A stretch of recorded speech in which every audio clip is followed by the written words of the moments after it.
Beneath the crowns and coronets, behind palace gates and stained glass sanctuaries, history's most untouchable women were anything but untouchable. They ruled empires by day and broke rules by night. Some seduced kings, others defied them. A few loved recklessly, most loved dangerously. This isn't a fairy tale. It's the hidden history of 25 royal women whose romantic lives rewrote the monarchy, and not always with a happy ending. Affairs, scandals, secrets, and the quiet power of saying yes when the world expected obedience. Welcome to the shadow court of Britain's most promiscuous royals. You were warned. Before we dive in, make sure to subscribe for more deep, unfiltered dives into the hidden lives of history's most fascinating figures. We drop stories like this all the time. And trust us, they only get stranger. Also, drop us a comment. Where in the world are you watching from? And what time is it right now? Are you up late with the ghosts of queens past or starting your day with a bit of royal mischief? We're reading every answer. 1. Queen Elizabeth I. She ruled an empire but never shared her throne, officially. Unofficially, Elizabeth Tudor shared a great many things with a great many men, except perhaps her last name. The Virgin Queen was a title gifted by PR strategists centuries before the concept existed. And while historians debate how literal that label was, the court of Gloriana was anything but chaste. It pulsed with flirtation, obsession, and more than a few conveniently forgotten secrets. At the center of it all stood Elizabeth herself, sharp-tongued, fiercely intelligent, and perfectly aware of the power of being wanted, but never won. Her favorite, Robert Dudley, the Earl of Leicester, practically lived at her side.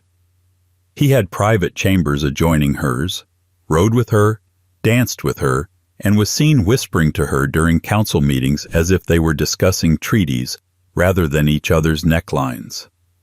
The court gossiped, Europe gossiped, even the Pope probably gossiped. And yet nothing was ever proven. A pattern that would come to define Elizabeth's approach to intimacy. She flirted like a politician, seduced like a statesman, and weaponized emotional ambiguity with terrifying elegance.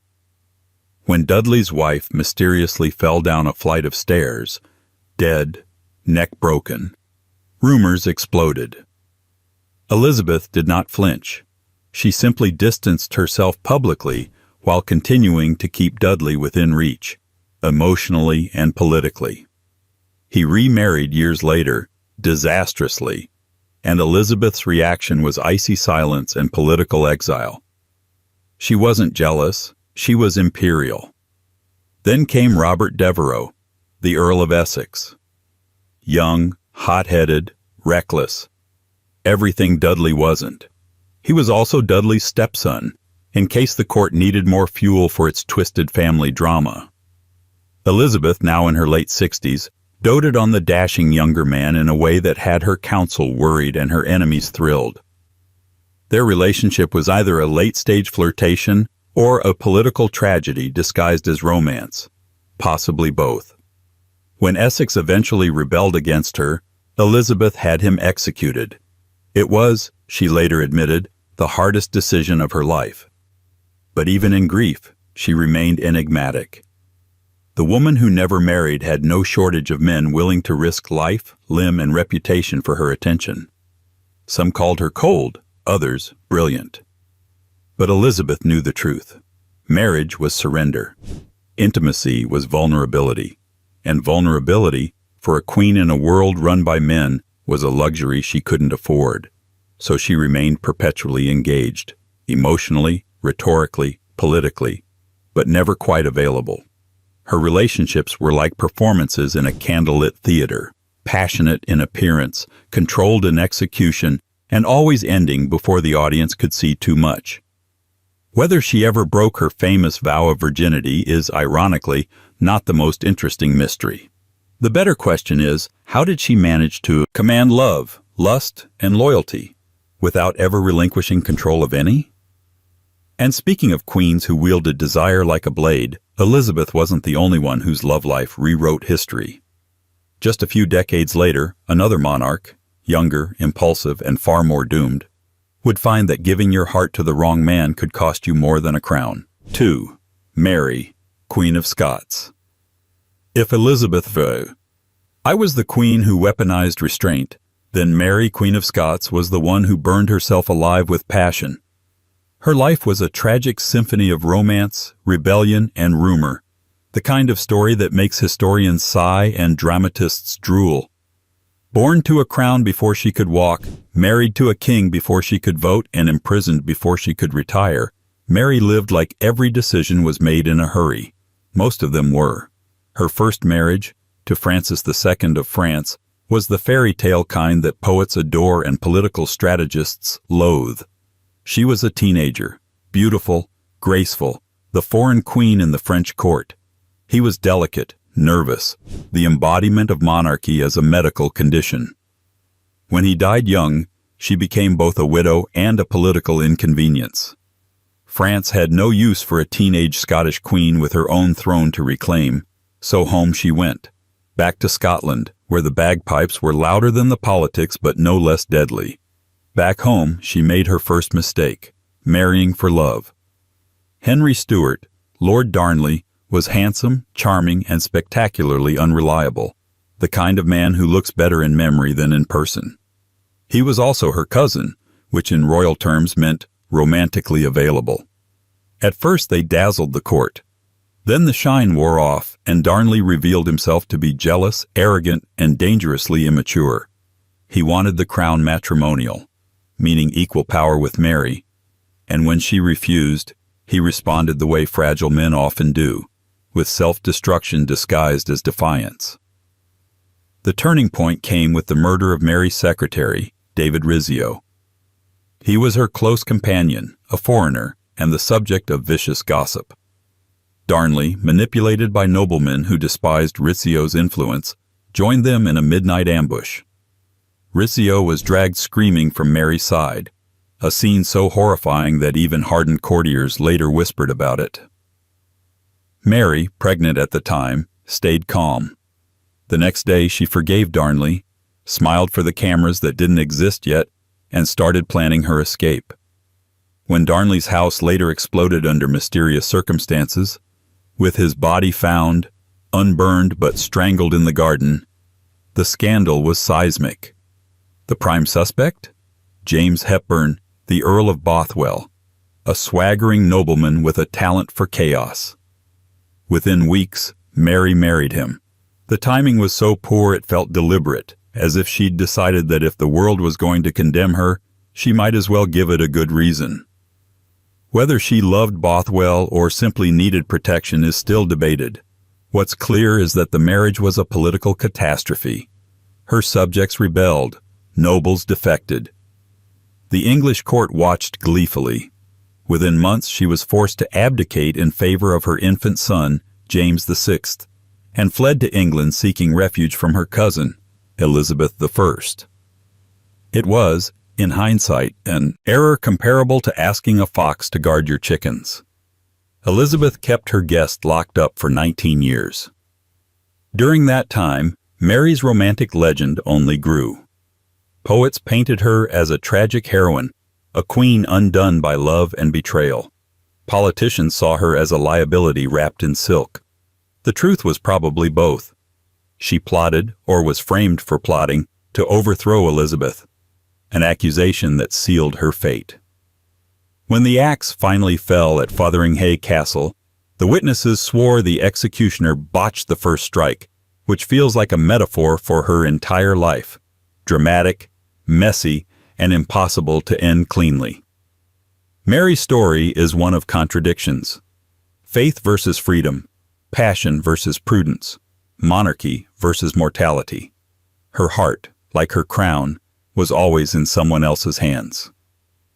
She was a queen who mistook love for loyalty, desire for destiny, and forgiveness for safety. Yet centuries later, she still haunts the imagination. Historians can't decide whether to pity her or blame her. Maybe that's the point, that her tragedy wasn't just in her choices, but in the way those choices refused to fit into neat moral categories. And while Mary's heart led her to a scaffold, another royal, younger, prettier, and every bit as reckless, would discover that passion inside a palace can be even deadlier than politics. 2 queens down, and already the royal court's looking more like a soap opera than a sanctuary. If you're into stories that peel back the velvet curtain, hit that subscribe button so you don't miss what's still to come. And while you're here, tell us in the comments, where in the world are you tuning in from? And what time is it as you're watching? Are you deep into a midnight spiral or sneaking some scandal on your lunch break? We see you. 3. Catherine Howard. She arrived at court like a flame, young, pretty, and dangerously unpolished. An adolescent thrust into a palace whose very mirrors taught the language of survival. Catherine Howard was a child of fortune and misfortune in equal measure, kin to the powerful Howards, raised in households where affection was a commodity and supervision intermittent. By the time fate folded her into the orbit of Henry VIII, she was still a girl in a woman's wardrobe, armed with charm and a terrifyingly unschooled idea of what marriage to a king might demand. Catherine's early years were a catalogue of informal attachments and furtive confidences. Before she ever saw the throne from the inside, she was attached to the household networks of noble families, where flirtation passed like currency and promises were rarely written down. Francis Derham was one of the men who remembered her from those years. He appears in the record as a gentleman with a sense of intimacy toward Catherine that was improper by court standards, but not unprecedented in an age when alliances were personal as well as political. Their liaison, if one accepts the fragmentary evidence, seems to have been a youthful entanglement, romantic rather than calculated. Secretive letters, whispered commitments, the sort of romance that reads like the endnote to an adolescent novel rather than a manifesto for rebellion. Everything changed when Catherine was plucked from obscurity and installed, spectacularly and suddenly, as a queen. Henry VIII was an older man by then, and the court around him was a machine of spectacle and surveillance. Catherine arrived like a fresh breeze and captured attention with the single blunt force of her beauty. For a while, the story read like a fairy tale rewritten in Tudor prose. Maid becomes queen, dazzles the king, relieves him of pretense if not of responsibility. But fairy tales in this court had footnotes. The crown carried not only jewels, but a brutal calculus of reputation and the suspicion that any past intimacy could be wielded as a weapon. Thomas Culpeper entered Catherine's life in the idiom of the passionate subplot: handsome, discreet in court gossip, and dangerously available. He became the figure around which scandal would orbit, the man whose presence later allowed enemies to translate rumor into crime. The threads here are thin and often supplied by the eager pens of those with axes to grind, but they form a pattern historians cannot ignore. Secret meetings in royal chambers, love letters intercepted or manufactured, and confidences that became combustible in the wrong hands. Key to Catherine's tragedy is timing. Henry's previous marriages had burned through 2 of her predecessors. The palace was a kiln of political unpredictability. Catherine lacked the political hardening shown by those who'd learned to survive court cruelty with satire and strategy. She was inexperienced in the language of royal bargaining, how to appear desirable without appearing a threat, how to charm without compromising one's name. Where Elizabeth would later stage her solitude like armor, Catherine tried to be both lover and wife, and failed at the one that mattered most in Tudor arithmetic. She did not protect her reputation. Court enemies, rival factions, and a climate quick to believe the worst converged with devastating efficiency. Accusations were leveled, some petty, some plausible, some clearly exaggerated, and the machinery of investigation clicked into place. In that era, allegation and guilt shared a bed. The more scandalous the rumor, the easier it was to turn it into proof. Testimony, often supplied by desperate or vengeful witnesses, was stitched together with letters and hearsay. The trial unfolded in public rituals designed to erase sympathy and create consensus. The woman who was all too young to be a queen by temperament was transformed into a symbol of transgression. Catherine's fate, removed from her status, stripped of protection, and condemned, was as much about politics as it was about personal choices. There is, in her story, a recurring moral ambivalence. She seems both victim and willing participant, a naive girl and a woman who made decisions without understanding their lethal consequences. It is a portrait that resists tidy judgment. She was ushered into an institution that required old kinds of ruthlessness and then punished for not being able to summon it. The sorrow of her end, then, is not merely the fall of a queen, but the failure of a system that gives young people crowns and expects them to know how to survive the storms they did not conjure. For all the court playwrights who cast her as a cautionary tale, Catherine remains a human being in the leftover shadows, a woman whose early intimacies, whether misread or maliciously reported, were turned into high treason. Her life reminds us that in royal history, passion and peril are often two sides of the same coin, flipped by courtiers with ledgers and by monarchs with grudges. And while Catherine's name became a byword for youthful indiscretion turned catastrophic, there was another woman in the Tudor orbit whose charms and choices would provoke scandal for reasons both similar and wildly different.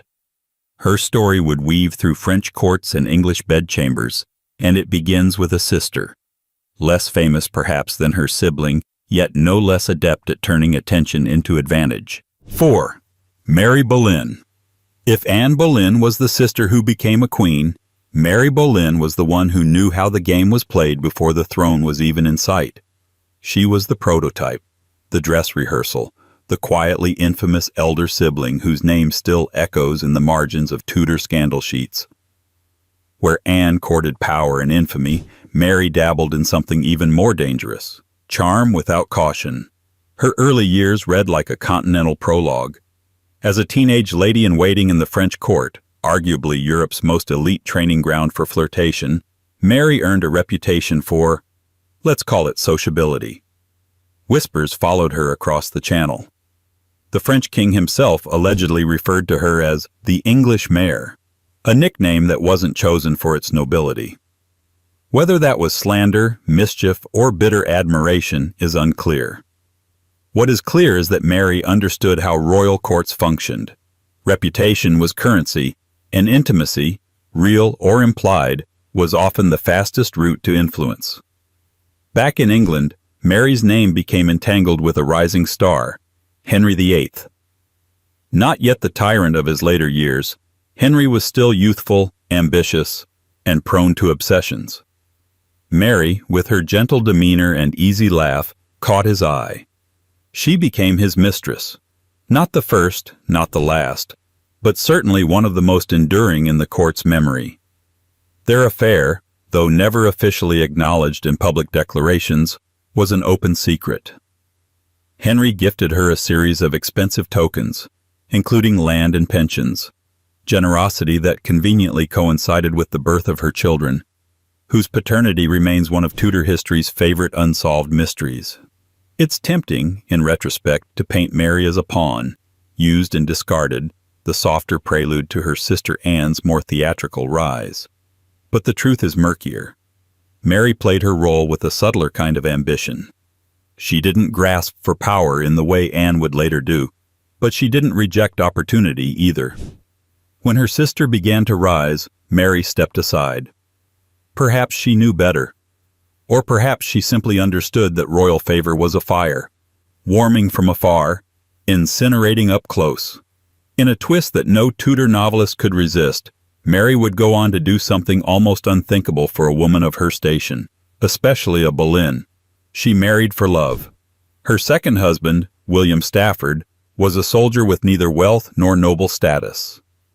The marriage was done in secret, and when discovered, it caused a scandal that severed her from her family and court connections. Anne, now queen, was furious, not necessarily because of the match, but because of the optics. Mary had broken the cardinal rule of noble life. Don't make private choices that cause public embarrassment. Banished from court, Mary lived the rest of her life in relative obscurity, away from the machinations that had defined her youth. She avoided the downfall that consumed her sister. possibly because she had already given up the need to be seen. There's a quiet defiance in that.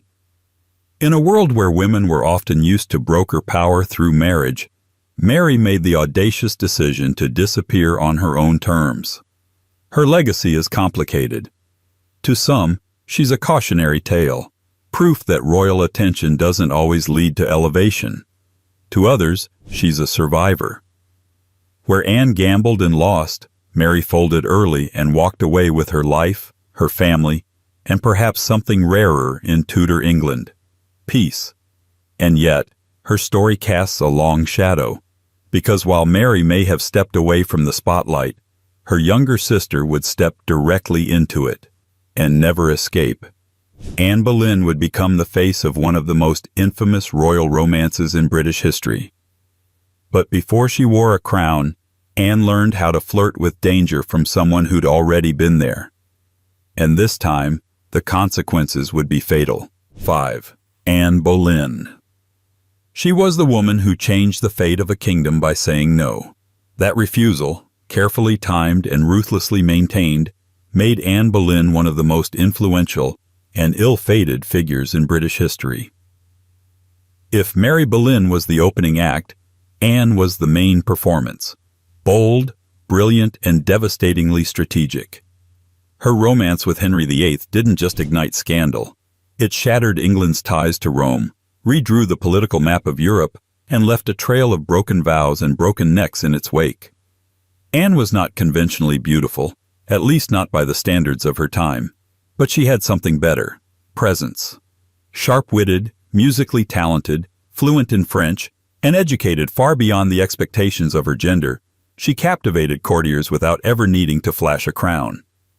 Men didn't just admire her, they were drawn to her like moths to candlelight, knowing full well the risk of getting burned. One of her earliest admirers was Henry Percy, heir to the Northumberland estate, whose secret engagement to Anne nearly caused a political rupture. The affair was broken up under pressure, possibly by Cardinal Wolsey, who later became one of Anne's most personal enemies. That broken betrothal, in hindsight, was just the first casualty of Anne's long war with the system she would eventually upend. Anne's time in the French court, alongside her sister Mary, exposed her to a culture where flirtation was not just entertainment, but a form of survival. She absorbed its codes, perfected its language, and imported that sophistication back to the English court, where she quickly set herself apart.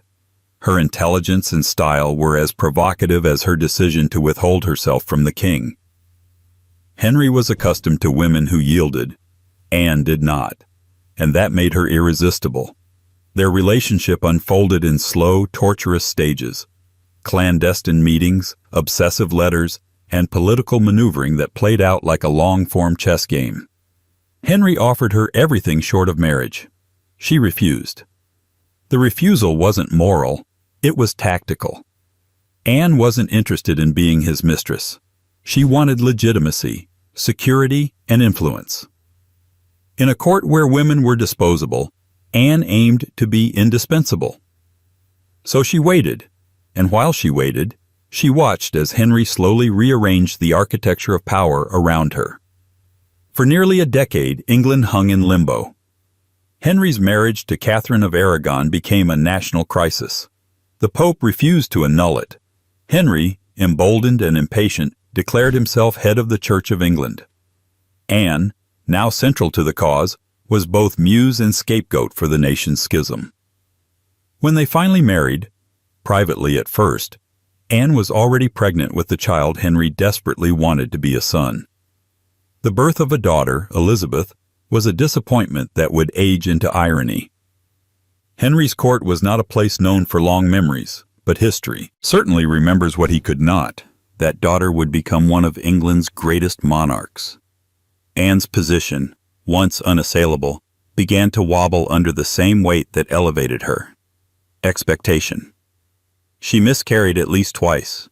Her political enemies sharpened their knives, and Henry, never famous for his patience, began to drift toward Jane Seymour, a woman whose virtue was quieter, more pliable, and, crucially, untested. The court, sensing a shift, turned cold.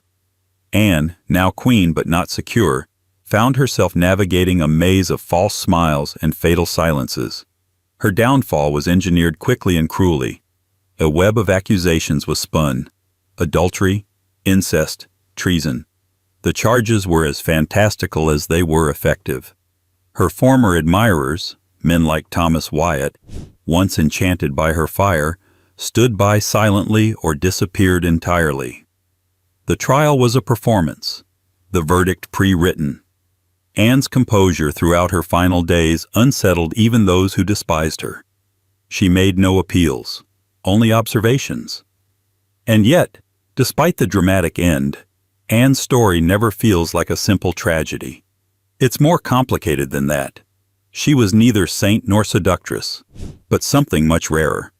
A woman who understood the stakes of ambition in a world that offered her little more than danger for playing the game too well. She bet on herself. She lost. And still, her legacy endured. Not just in the daughter she left behind, but in the structure of a country permanently altered by her rise and fall. But while Anne's fate was sealed by a king, another woman, living centuries later, would wield her passions in a world shaped by poetry, scandal, and regret. Her downfall would be less terminal, but no less theatrical. Her name? Lady Caroline Lamb, and her great mistake was falling for a man who turned heartbreak into art. 6. Lady Caroline Lamb. She once described her lover as mad, bad, and dangerous to know. The line became famous, the man became infamous, and Lady Caroline Lamb became a footnote in someone else's legend. But Caroline's own story, equal parts social satire and psychological drama, is the sort of tale that leaves scorch marks on drawing room wallpaper. Aristocrat by birth, political spouse by marriage, and emotional arsonist by choice, Caroline wasn't just another Regency noblewoman looking for attention. She was a storm with a title, a pen, and no sense of personal breaks. Born into privilege, Caroline was niece to Georgiana, Duchess of Devonshire, a woman whose own affairs had already added scandal to the family crest. By the time Caroline married William Lamb, future Prime Minister and long-suffering husband, she had already developed a taste for intensity, intellectual, romantic, emotional. It wasn't enough for her to be admired. She wanted to be consumed. And then she met Lord Byron. At first, their affair looked like a Regency cliché. He, the brooding poet with a limp and a limitless ego. She, the impulsive society wife with a hunger for stimulation. But clichés rarely end with blood-stained letters and public breakdowns. What started as flirtation became fixation. Caroline fell hard. Byron did what Byron always did. He wrote poems, flirted with everyone else in London, and treated Caroline's devotion as both muse and nuisance. Their relationship was brief in calendar time, but expansive in fallout. She showed up at his house uninvited, once disguised as a page boy. She sent him locks of her hair. Some sources say they weren't always from her head, and letters that swung between literary brilliance and operatic despair.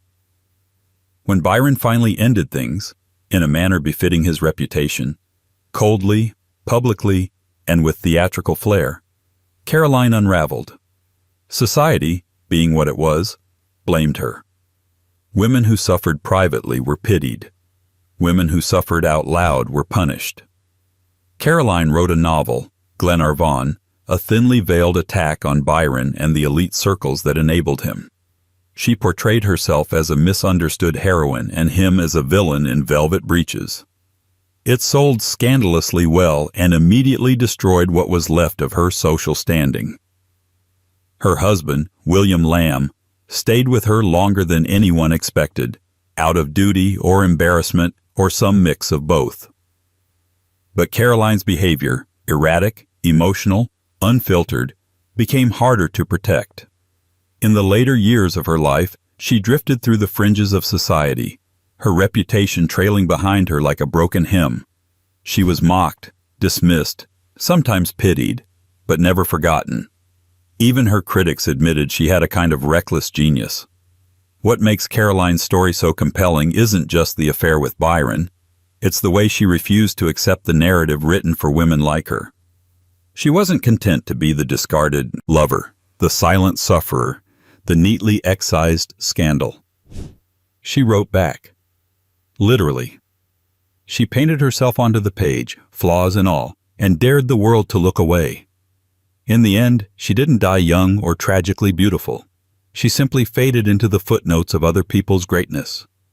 But every so often, a stray reference to Byron's page boy stalker or the mad woman of Regency London reminds us that Lady Caroline was once the center of her own storm. Her life didn't end in exile or execution. It ended quietly, but not quietly remembered. Because in an era when women were meant to keep their passions behind velvet curtains, Caroline tore the curtains down and used the fabric to set the drawing room on fire. And if Caroline's scandal was forged in poetry and performance, the next royal in our lineage mastered the art of balancing lovers, power, and politics in full public view. A duchess, a fashion icon, and a woman who made three-person marriage look as effortless as high society gambling. Her name was Georgiana, and in Georgian England, she didn't just attend the party, she was the main attraction. 7. Georgiana Cavendish, Duchess of Devonshire. If Lady Caroline Lamb was the scandal, Georgiana was the spectacle. She was everything 18th century Britain said a woman shouldn't be, and everything society couldn't stop watching.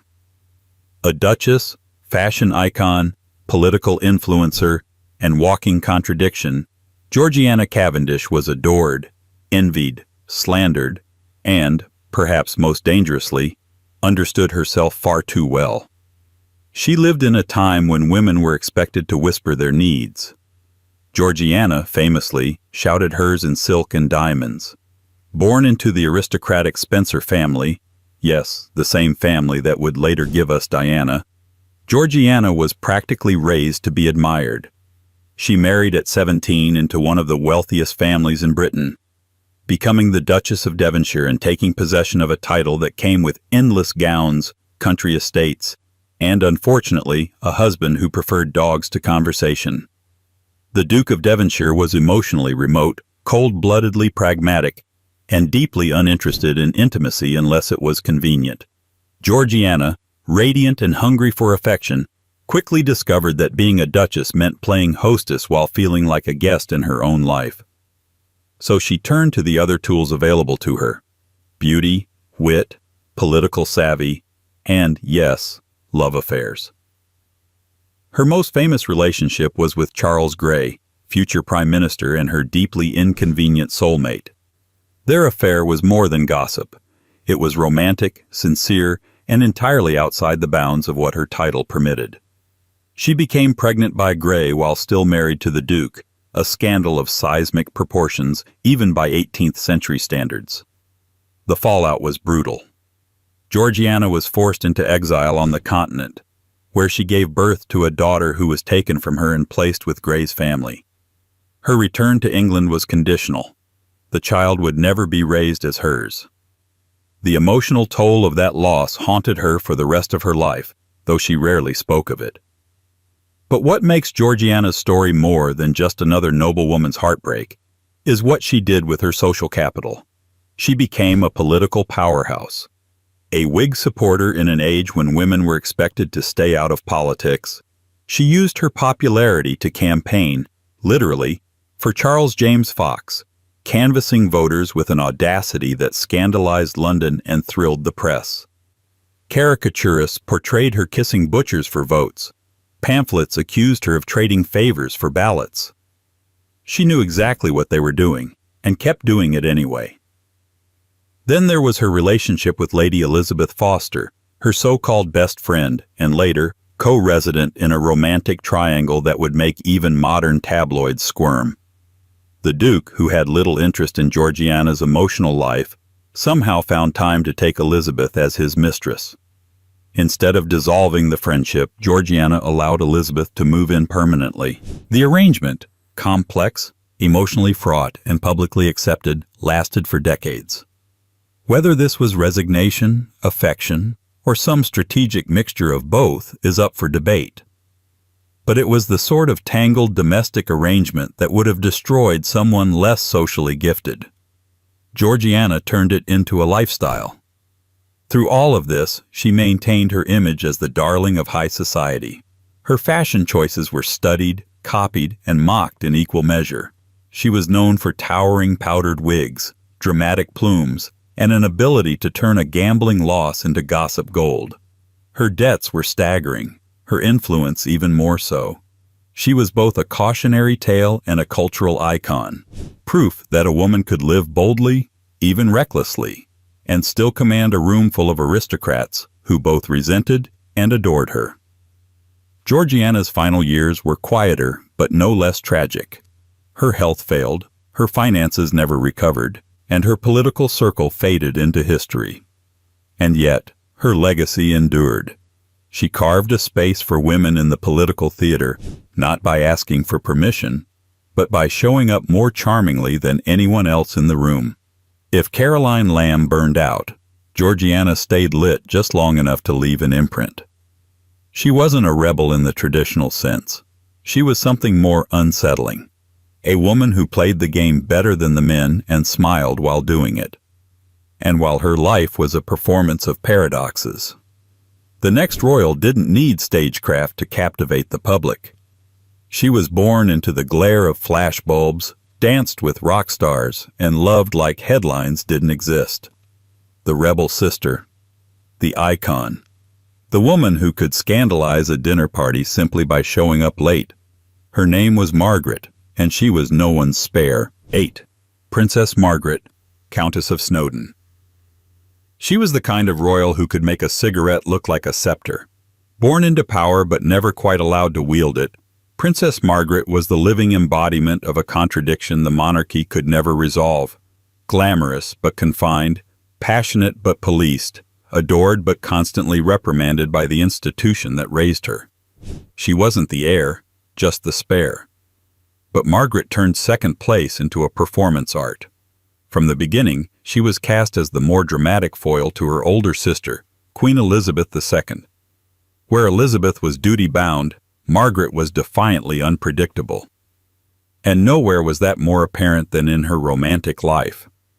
Unlike her sister, Margaret wasn't groomed to rule. She was groomed to sparkle. And she did, brilliantly.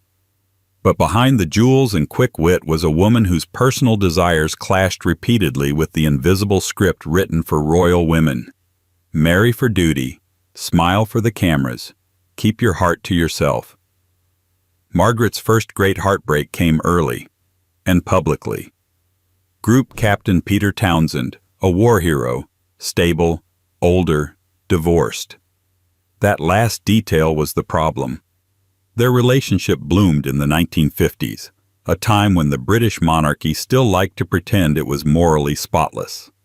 For a senior royal to marry a divorcee was not just scandalous, it was institutionally unacceptable. The Church of England, the press, and Parliament weighed in. Suddenly, Margaret's personal relationship became a national referendum on royal propriety. The decision was hers, officially. But the conditions were clear. Marry him and renounce your titles and income. Choose love and lose your place. For a woman raised to believe that public duty was sacred, but who desperately longed for private freedom, it was an impossible bargain. She let him go. The press framed it as noble. Biographers framed it as devastating.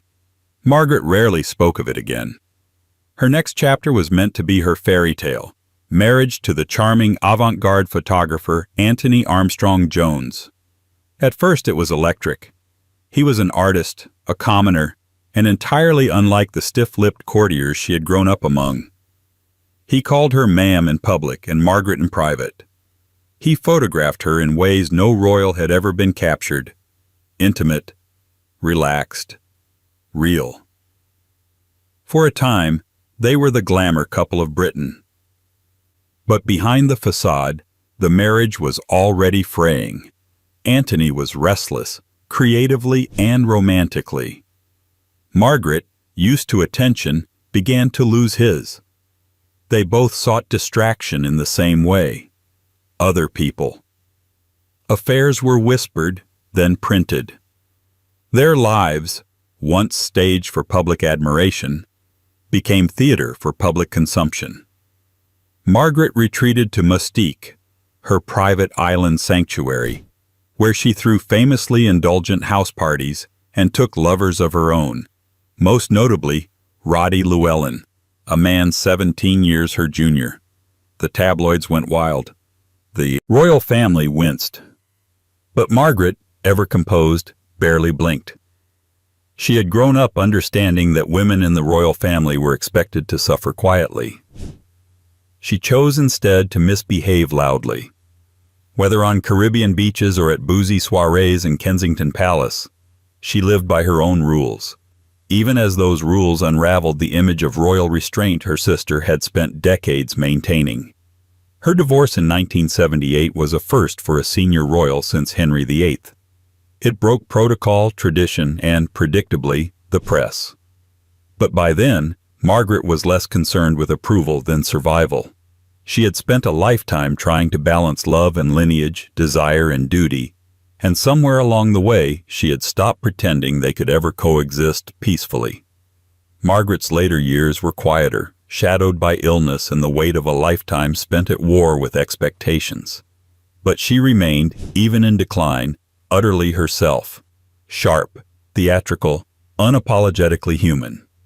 She never got the crown, but she wore drama like it was royal regalia, and in doing so she helped carve out a path that future royals, divorced, independent, emotionally honest, could walk with a little less fear. And yet, even Margaret's carefully orchestrated chaos feels almost tame compared to the woman who came before her, a sculptor's muse, a royal daughter with a scandalous eye for artists, and a reputation as the rebel of Queen Victoria's brood. When the Queen herself is shocked by your social circle, you know you've entered a different kind of royal legacy. Her name was Louise, and discretion was not in her vocabulary. 9. Princess Louise, Duchess of Argyll. If you ever wondered what would happen if you gave a free spirit a tiara, and then told her to sit still, you'd get Princess Louise. The sixth child and fourth daughter of Queen Victoria, Louise was born into a family that prized silence, obedience, and moral decorum, none of which particularly suited her. Where her siblings embraced tradition like a corset, Louise tugged at every seam. She painted, sculpted, traveled, and surrounded herself with people who didn't curtsy when they spoke. If Princess Margaret was rebellion with a cigarette, Princess Louise was defiance with a chisel. She was Victoria's most artistically gifted child, a fact the Queen acknowledged with the mixed pride and suspicion of a monarch who didn't entirely trust creativity. Louise studied sculpture seriously, not as a royal pastime, but as a profession. That alone made her a curiosity in 19th century Britain. She trained at the National Art Training School and produced works that were actually respected in artistic circles, including a statue of Queen Victoria herself, ironic considering the Queen's frequent disapproval of her daughter's social independence. But it wasn't just Louise's art that raised eyebrows. It was her social circle. She moved in bohemian, intellectual circles that included writers, painters, and men whose titles began not with Lord, but Mr. Among the most persistent rumors was her connection with the royal sculptor Joseph Edgar Boehm. The two were close, unusually so, in the eyes of court watchers, and she spent long hours in his studio, which in Victorian code was essentially a red flag wrapped in marble dust. When Boehm died suddenly in 1890, stories circulated that he had collapsed in her presence. Some accounts even suggested he died in her room. The palace, predictably, said nothing. Another man linked to Louise was Sir Edwin Landseer, the celebrated artist known for his dramatic paintings of animals and British nobility. He was older, melancholic, and reportedly infatuated with her. The full nature of their relationship is still debated by historians, and as with most royal rumors, facts are blurred by Victorian restraint and a general reluctance to put anything scandalous in writing. What's clear is that Louise had an affinity for artistic men. and an aversion to the stuffy aristocrats who might have made her life easier but far less interesting. When it came time for her to marry, the choice was, by royal standards, practically radical. She wed John Campbell, the Marquis of Lorne, a commoner by royal blood standards, and a man whose own preferences and personality sparked no shortage of speculation. The marriage was publicly respectable and privately complex. They lived apart for long stretches. Louise traveled extensively. Rumors swirled, as they tend to do when a royal woman seems a little too independent and a little too happy being left alone. Still, Louise remained active in public life. She championed education for women, supported suffragette causes in subtle but significant ways, and was one of the first royals to suggest that the monarchy should, perhaps, modernize its image. She was funny, sharp-tongued, and possessed of a confidence that rarely sought approval. Even in old age, she refused to fade into the background, remaining a visible presence at court until her death in 1939, outliving all her siblings and much of the generation who tried to contain her. Her romantic life, as with many royals, remains wrapped in shadows and second-hand accounts.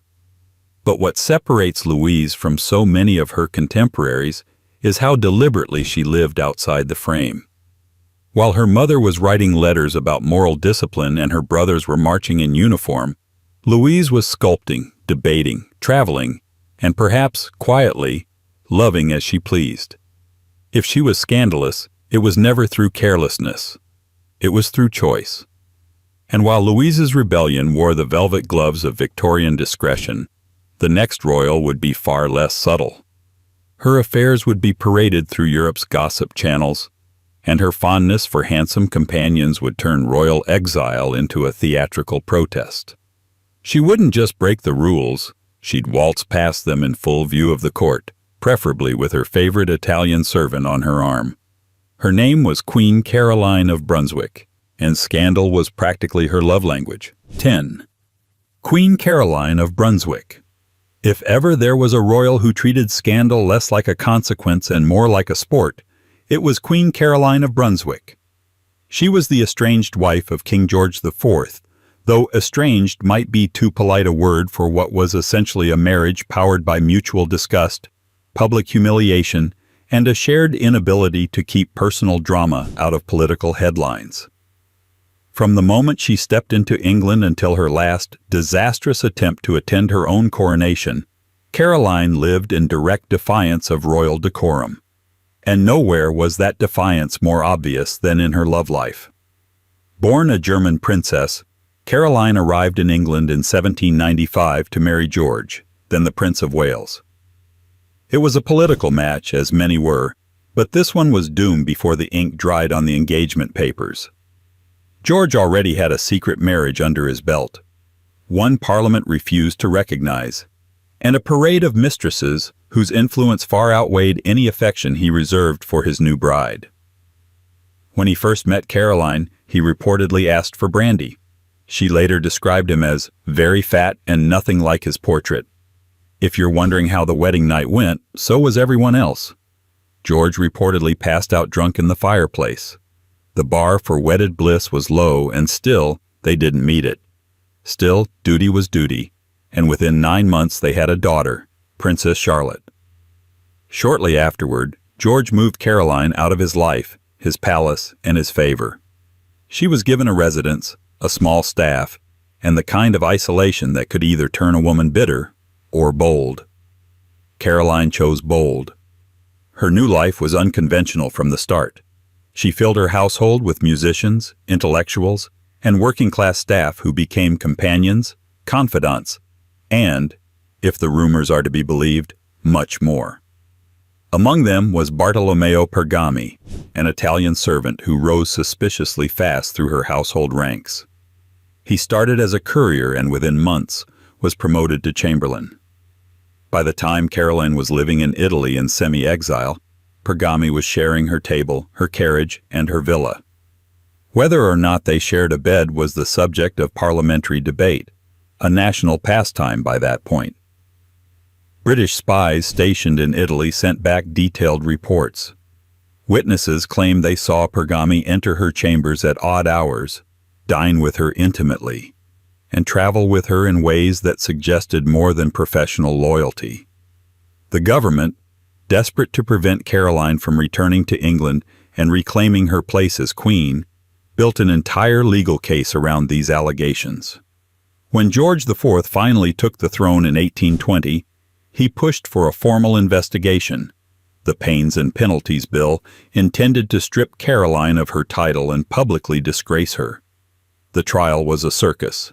Caroline returned to England to defend herself, arriving to cheering crowds who saw her not as a disgraced wife, but as a wronged woman fighting against a corrupt monarchy. The public loved her, the press adored her, and the government was left scrambling to discredit a woman who had made herself into an icon of resistance, however flawed. Though the bill passed in the House of Lords, it was withdrawn due to public backlash. Caroline had technically lost, but symbolically, she had won.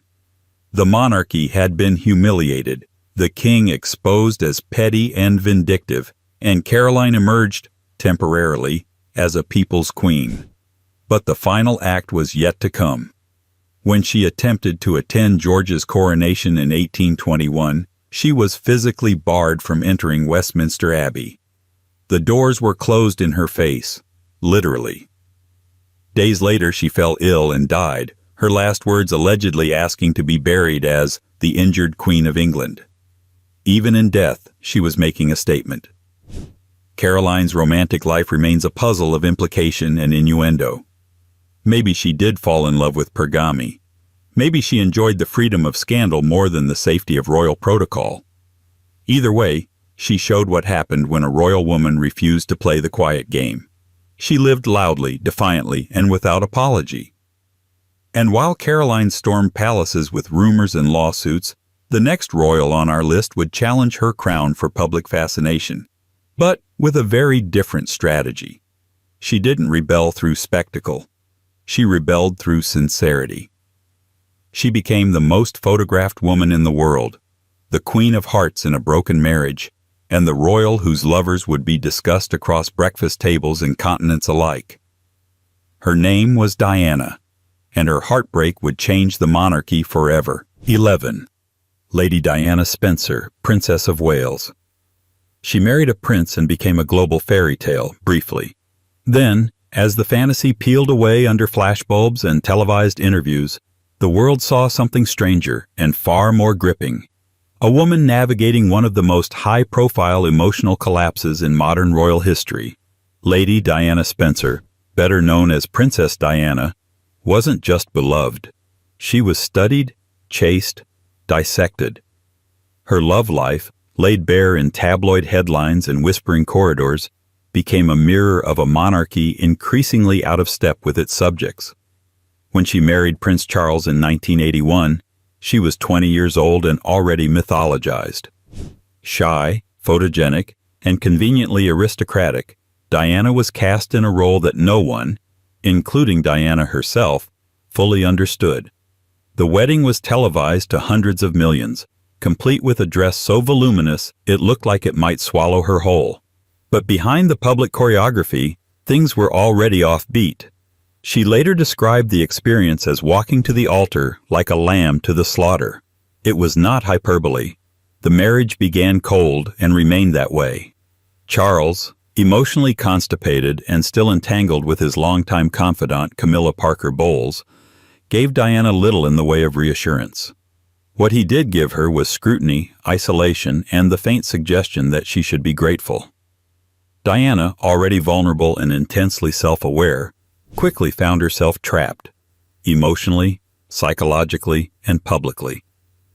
Into this void came affection from unexpected sources.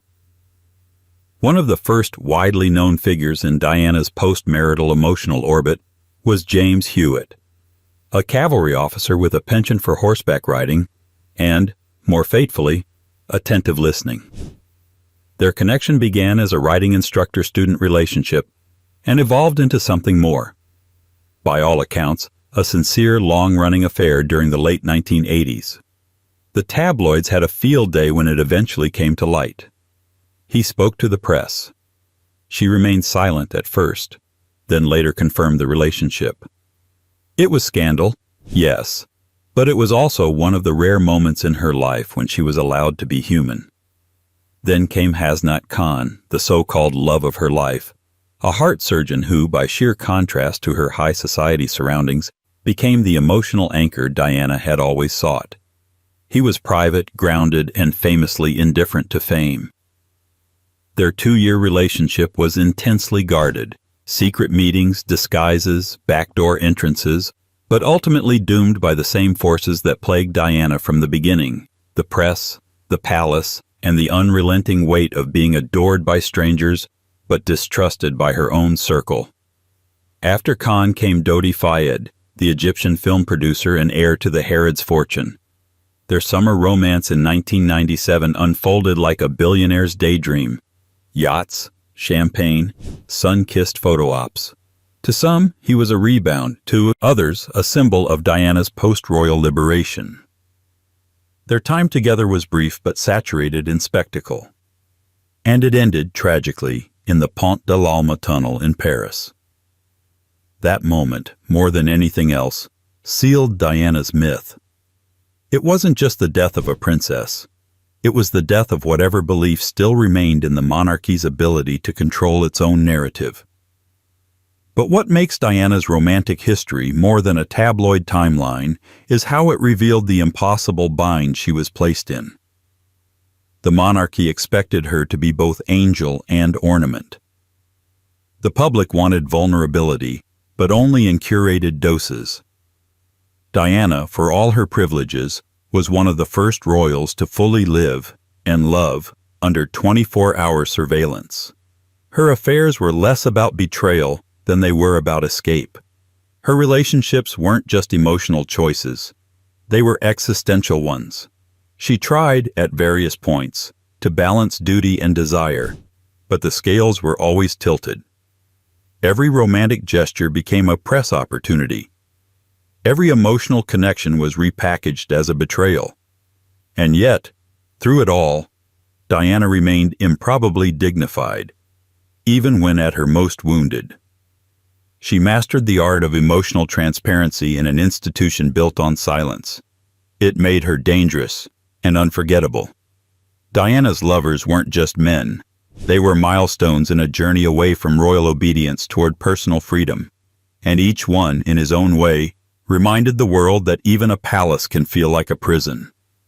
But long before Diana's struggle to live freely within a crown, there was a queen who chose love so boldly it helped start a new dynasty, one that would eventually lead to the Tudors. She wasn't known for her rebellion. She was known for her second act, and her name was Catherine of Valois. 12. Catherine of Valois. Before there were tabloids, paparazzi, or televised royal weddings, there was Catherine of Valois, a queen consort who managed to cause a scandal so enduring it still echoes in the bloodlines of British royalty. She wasn't fiery like Anne Boleyn or camera-ready like Diana, but Catherine's love story ignited a dynasty and rattled the iron spine of monarchy in a way that no one, especially her son, could afford to ignore. Born in 1401 to King Charles VI of France and Queen Isabeau of Bavaria, Catherine came into the world at a time when royal marriage was less about love and more about politics disguised as ceremony. Her father suffered from severe bouts of mental illness, and her homeland was caught in the flames of the 100 Years' War. She was a political pawn before she could read, and so, like many princesses before and after, she was shipped off as a diplomatic prize to unite enemy kingdoms. Her groom, Henry V of England, the warrior king who had famously defeated the French at Agincourt. Their marriage was brief, just 2 years, but not unhappy. Catherine bore Henry a son, the future Henry VI, and for a fleeting moment she was both a queen and a mother with some semblance of security. Then Henry V died suddenly while campaigning in France, leaving Catherine a 21-year-old widow in England with a 9-month-old heir to the throne. In royal arithmetic, that made her both irrelevant and dangerous. A dowager queen was expected to mourn quietly, avoid political entanglements, and certainly not remarry, unless it was pre-approved by the Regency Council, which it never was. Catherine, being French, beautiful, and still very much alive, was not about to fade politely into the background. What happened next is still debated, but the evidence points to one of the boldest acts of romantic rebellion in medieval royal history. Enter Owen Tudor, a Welsh squire of modest means who served in Catherine's household. How their relationship began is unclear. Some claim it was a slow-burning attraction. Others suggest it was a secret marriage conducted far from courtly eyes. What we do know is that Catherine and Owen had a relationship strong enough to result in at least 6 children. For a queen dowager to take a lover was one thing. To start a family with him? That was a constitutional headache waiting to happen. Their union was kept quiet during Catherine's lifetime, partially because acknowledging it would have jeopardized her status and potentially endangered her children. But even in secret, it was subversive. Catherine chose love over lineage, companionship over court politics, and in doing so, she helped lay the genetic groundwork for one of England's most consequential royal houses, the Tudors. Their son, Edmund Tudor, would go on to marry Margaret Beaufort. Their child? Henry VII, founder of the Tudor dynasty, victor of the Battle of Bosworth, and father to Henry VIII. It's a neat little historical irony that the dynasty known for cutting off heads and shattering religious orders owed its very existence to a queen who quietly broke the rules by falling in love with a commoner. Catherine died young, at the age of 35, likely unaware of just how far-reaching her choice would be. Her children with Owen were taken into royal custody after her death, and Owen himself was imprisoned. Proof that even posthumously, Catherine's decision still made the crown deeply uncomfortable. Yet the dynasty her love helped create would dominate England for over a century. There are no surviving love letters, no romantic paintings of her with Owen Tudor, no monuments built to their quiet defiance. But their legacy lives on, not in gold or marble, but in the bloodlines of British royalty and the very idea that even within the strictest royal cages, love occasionally finds a way through the bars. And while Catherine's romance changed history by birthing a future king, her daughter-in-law's sister would scandalize the continent with a marriage so impulsive it nearly triggered a diplomatic crisis. She was a princess who fell for a duke, married him in secret, and hoped her brother, Henry VIII, wouldn't mind too much. Her name was Mary Tudor, and she turned royal protocol into collateral damage for the sake of love. 13. Mary Tudor, Queen of France. She was the sister of a king, a queen of France for a blink, and one of the few Tudor women who dared to choose her heart over her crown, and nearly lost both. Mary Tudor, the youngest surviving child of Henry VII and Elizabeth of York, had the kind of beauty that ambassadors wrote home about. But more dangerously, she had a will to match it. Born into a family where marriage was a political weapon, Mary grew up knowing she would be deployed like a diplomatic chess piece. The only question was when, and to whom. In 1514, the answer came. She was 18. Her brother, now King Henry VIII, arranged her marriage to the aging King Louis XII of France, a man 3 decades her senior with a failing body and an heirless throne. Mary, to her credit, didn't publicly protest, but privately, she extracted a promise from Henry that after Louis died, she could marry a man of her own choosing. It was a clever bargain, and a dangerous one because Mary already had someone in mind. Enter Charles Brandon, Duke of Suffolk. A favorite of Henry's court and close to the king himself, Brandon was a decorated jouster, a respected soldier, and, crucially, not royal. He and Mary had grown close. Whether their affection predated her first marriage remains a topic of historical gossip. But once she became Queen of France, their situation became far more complicated. Mary's marriage to Louis was short. Just 3 months after their wedding, the French king died, likely from overexertion, though not necessarily from the wedding bed, as some later joked. Now a widowed queen in a foreign court, Mary found herself suddenly powerful, wealthy, and vulnerable. French politics immediately began maneuvering to marry her off again, preferably to someone who could keep her English bloodline entangled with continental interests. But Mary had no intention of letting another political arrangement shape her life. She summoned Brandon to France under the pretext of escorting her home. Henry, perhaps not sensing the inevitable, sent him, on one explicit condition. He was not to propose marriage to Mary. They married anyway, secretly, in defiance of Henry's orders, international protocol, and every rule of royal matchmaking that had kept the Tudor dynasty alive. The location is still debated, possibly a quiet chapel in France, possibly an impulsive ceremony in Calais, but the impact was immediate and seismic. When the news reached Henry, he exploded. Brandon had betrayed his king. Mary had defied her sovereign. Together they had created a diplomatic scandal on par with treason, but fueled entirely by romance. And yet, Henry relented, perhaps out of affection for his sister, perhaps because he admired the audacity, perhaps because the political fallout had already happened, and the damage could no longer be reversed. The couple was fined a staggering sum, more a gesture than a punishment, and allowed to return to England, where they resumed court life under careful watch. Mary and Charles's marriage lasted for nearly 2 decades, a rarity in Tudor circles. They had children, lands, and enough royal favor to survive the political whirlwinds of Henry's reign. But Mary never returned to the spotlight in quite the same way. She had been a queen briefly, then a scandal, then a cautionary tale. Her love story succeeded, but it did so at the cost of her position, her influence, and her place in the machinery of Tudor politics. Her boldness rippled through the years. She became a symbol of romantic rebellion, the royal who chose desire over duty and lived to tell the tale. But she also vanished into history more quietly than her contemporaries. No tragic execution, no royal exile, just a life lived slightly askew from what was planned for her. Mary's story stands out not because it ended in flames, but because it didn't. It proved that, occasionally, defiance could lead to something sustainable.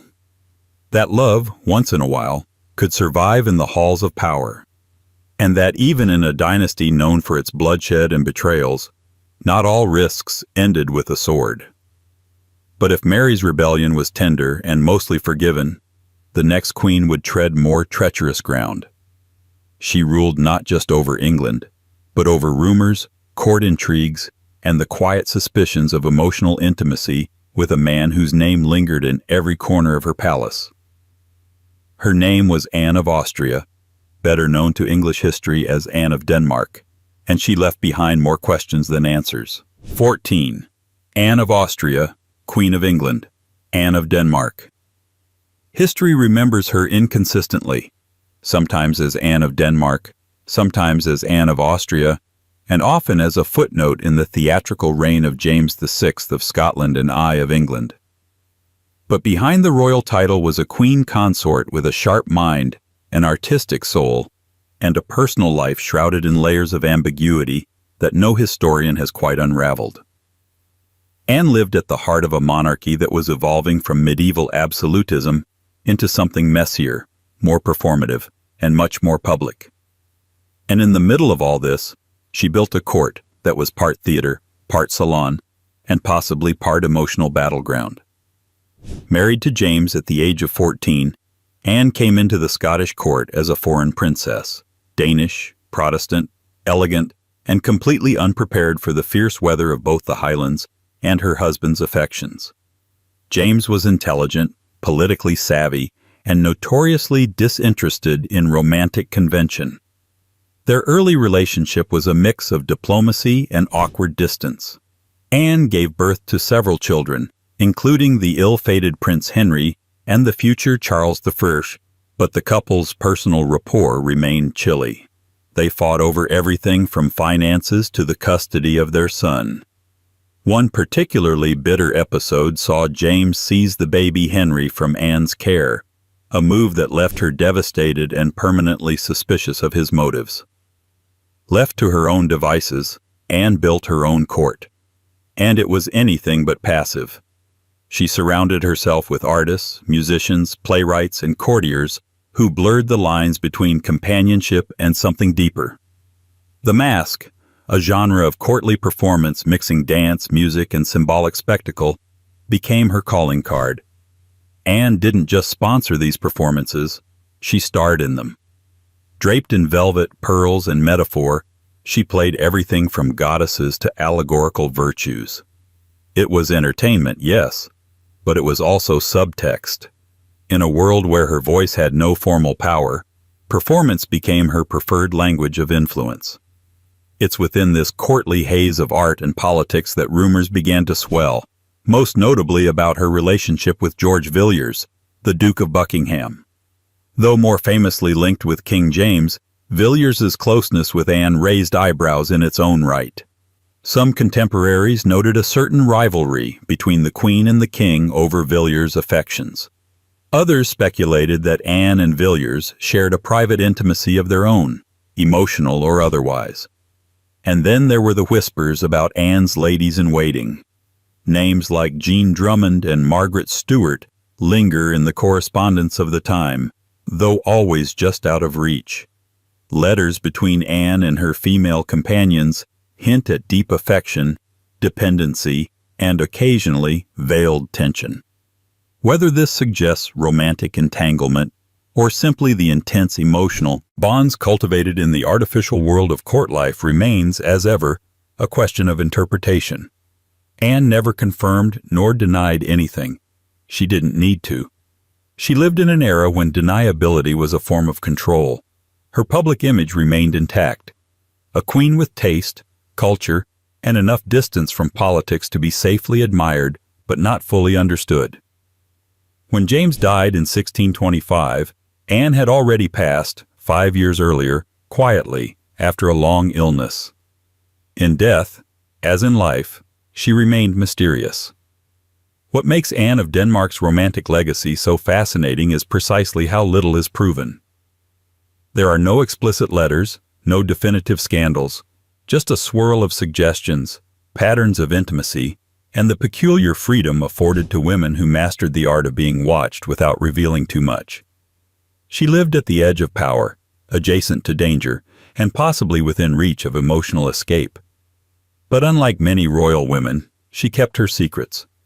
Or perhaps she made them into performances so layered that even now, we're not sure what was real and what was rehearsal. And while Anne's shadowy court left the realm guessing, the queen who followed would find no such protection in obscurity. Her name was Henrietta Maria of France, and her every move, every friendship, every whisper of flirtation would be seized, weaponized, and immortalized in Civil War propaganda. Because in her world, being Catholic, French, and married to Charles III was already a crime. Adding charm to the list made her unforgettable. 15. Henrietta Maria of France. She came to England speaking French, practicing Catholicism, and wearing a crown that seemed far too ornate for a kingdom already teetering on the edge of religious paranoia. Henrietta Maria of France arrived not as a beloved bride, but as a political compromise, married to Charles I of England in 1625, as part of a fragile diplomatic deal meant to soothe tensions between Catholic France and Protestant Britain. Instead, her arrival poured salt into every open wound the English Reformation had left behind. She was 15. Her new husband was quiet, reserved, deeply devout in his own Protestant way, and absolutely unprepared for the firestorm Henrietta brought with her, both politically and personally. Their early relationship was awkward, frosty, and made colder by the fact that Henrietta's French household refused to follow English customs. She brought with her priests, artists, and a cadre of fiercely loyal ladies-in-waiting who clashed almost immediately with the English court. To the Puritan gentry, she was not a queen, but a papist infiltrator. But over time, something strange happened. Henrietta and Charles fell in love. For all his flaws, and there were many, Charles came to adore his queen, and Henrietta returned that affection with a fierceness that caught even her critics off guard. Their letters are among the most affectionate in royal archives, filled with coded devotion and quiet longing. But court affection didn't erase political reality, and Henrietta's French manners, extravagant tastes, and religious sympathies made her a lightning rod for national anxiety. It didn't help that Henrietta loved attention. She understood spectacle instinctively. While Charles favored moral austerity and divine right, Henrietta leaned into theatricality, literally.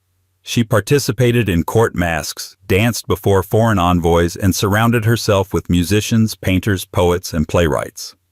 Her court was a swirl of silk and subtext, and wherever there's art and performance in a royal palace, there's always gossip. Some of her closest friendships became the stuff of parliamentary nightmares. George Gage, a Catholic agent and diplomat, was said to have been unusually familiar with the Queen. The poet Richard Crashaw, who praised her beauty with almost suspicious fervor, was likewise watched. Then there were her male attendants, like Henry Jermyn, loyal, discreet, and always nearby. To Puritan pamphleteers, Jermyn became a stand-in for every imagined impropriety they projected onto Henrietta. But the Queen's relationships were never just romanticized, they were politicized. Any display of affection, any whispered conversation, any moment of closeness was interpreted as scheming. The country, already in the grip of religious paranoia and political instability, needed a villain. Henrietta fit too well. She was Catholic, foreign, stylish, and emotionally expressive. To her enemies, that translated to dangerous. And then came the war. During the English Civil War, Henrietta was not just Charles's queen. She became his ally, his emissary, and, for a time, his arms dealer. She fled to the continent to raise funds and acquire weapons. Her letters reveal her not as a passive observer, but as an active strategist. She sold jewels, negotiated with French contacts, and returned to England with gunpowder and ships. The royalists called her brave. The parliamentarians called her treasonous. After Charles's execution in 1649, Henrietta lived in exile, first in France, then in relative poverty. She never stopped lobbying for her son's restoration. She spent her final years at a convent, still royal, still complicated, still accused of corrupting England with her foreign tastes and theatrical displays of affection. To some, she remained a tragic figure, misunderstood, misused.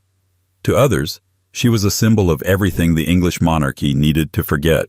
Henrietta Maria's legacy is hard to pin down. She didn't write manifestos or wage wars with swords. She wielded affection as strategy, loyalty as rebellion, and style as resistance. Her romances, whether political, platonic, or possibly more, were filtered through the lens of a country that never quite trusted a woman who loved too loudly, dressed too well, or prayed to the wrong god. And if Henrietta Maria was undone by love in the public square, her successor would carry those burdens even deeper into the private realm, into a place where affection and ambition became indistinguishable, and whispers of sapphic intimacy would echo through history. Her name was Queen Anne, and her most enduring legacy wasn't a war or a policy, but a woman named Sarah, 16, Queen Anne. She reigned over the Union of England and Scotland, saw more than a dozen pregnancies end in heartbreak, and left behind no living heir. And yet, Queen Anne's name lingers most vividly not for wars won or laws passed, but for the intimate and often volatile bond she shared with two women, Sarah Churchill and Abigail Masham. Their presence at court sparked rumors, rewrote political fortunes, and ultimately shaped Anne's legacy into something more emotionally complex and far more human than her titles and timelines suggest. Born in 1665 to James, Duke of York, later James II, Anne was not raised to be queen. She was, by all accounts, quiet, pious, emotionally reserved, and deeply loyal to those few who breached the heavy walls of her personal guard.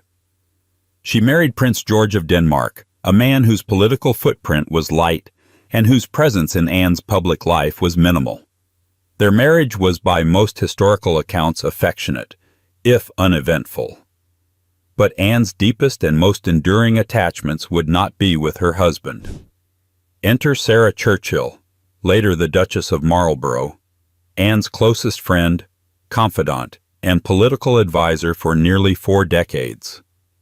Their relationship began when they were both teenagers, and matured into a correspondence so emotionally intense, so enduringly affectionate, that later generations could not help but read it through modern eyes.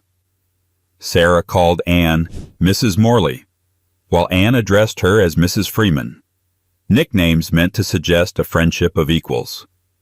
But in practice, the balance of power tilted frequently, and sometimes with explosive results. Sarah was brilliant, sharp-tongued, politically astute, and never one to hide her opinion, even from a queen. In private letters, she scolded Anne, advised her, flattered her, and occasionally manipulated her. In return, Anne offered unwavering loyalty and a level of emotional intimacy that unnerved the court. Their closeness was not just a matter of friendship, it became a symbol. Sarah wasn't just the Queen's companion, she was her influence, her mouthpiece, and, according to many, her weakness. Of course, in the charged political environment of the early 18th century, where the line between court gossip and statecraft was paper-thin, such a relationship couldn't go unchallenged forever. Sarah's increasing demands and political scheming began to wear thin on Anne's patience, especially as the Queen's own sense of authority grew. And into that vacuum stepped another woman, Abigail Masham. Abigail was everything Sarah wasn't: modest, unambitious, at least outwardly, and strategically quiet. She was a cousin of Sarah's, which made her rise all the more cutting. Introduced into Anne's household by Sarah herself, Abigail slowly became the Queen's new confidant, attending to her personal needs, offering quiet support, and eventually eclipsing Sarah in both proximity and influence. Sarah, sensing her fading star, accused Abigail of manipulation, and more. She implied that the Queen's affection had crossed into the romantic or inappropriate, though never with direct evidence. Still, the rumors took hold. Whispers of a royal triangle filled the pamphlets and coffee houses of London. Political enemies seized on the idea of a queen ruled by affection rather than intellect. It was, in part, a smear campaign, but one rooted in the reality that Anne's closest relationships were deeply personal and uncomfortably political. Anne, for her part, never responded publicly. Her correspondence, however, shows the emotional depth of these attachments. She mourned when Sarah turned cruel. She relied on Abigail's gentleness, and throughout her reign she remained a queen often torn between the demands of governance and the pull of personal loyalty. Her reign saw the War of the Spanish Succession, the rise of party politics, and the birth of Great Britain. But Anne herself remained a contradiction. Powerful yet often isolated, emotionally expressive in private but carefully composed in public. She didn't wage grand romantic wars. She waged quiet ones, within herself, between the roles she was expected to play and the feelings she couldn't entirely repress. And as Anne's story draws to a close, the question of whether her closest attachments were romantic in nature remains unresolved. But perhaps that's the point. Like so many royal women before and after her, Anne's heart was never allowed to belong solely to herself. And what the world couldn't label, it tried to discredit. Still, if Anne loved too fiercely or trusted too deeply, she did so in a world that offered her few other freedoms. And just beyond her era came another woman, less royal by blood, but no less radical in spirit. A writer, a satirist, and a diplomat's wife whose friendships with men raised eyebrows, and whose pen skewered the polite hypocrisies of her time. Her name was Lady Mary Wortley Montagu, and she didn't just survive scandal, she published it. 17. Lady Mary Wortley Montagu. If Queen Anne ruled from behind palace walls, Lady Mary Wortley Montagu ruled from behind a pen, and she wielded it like a rapier.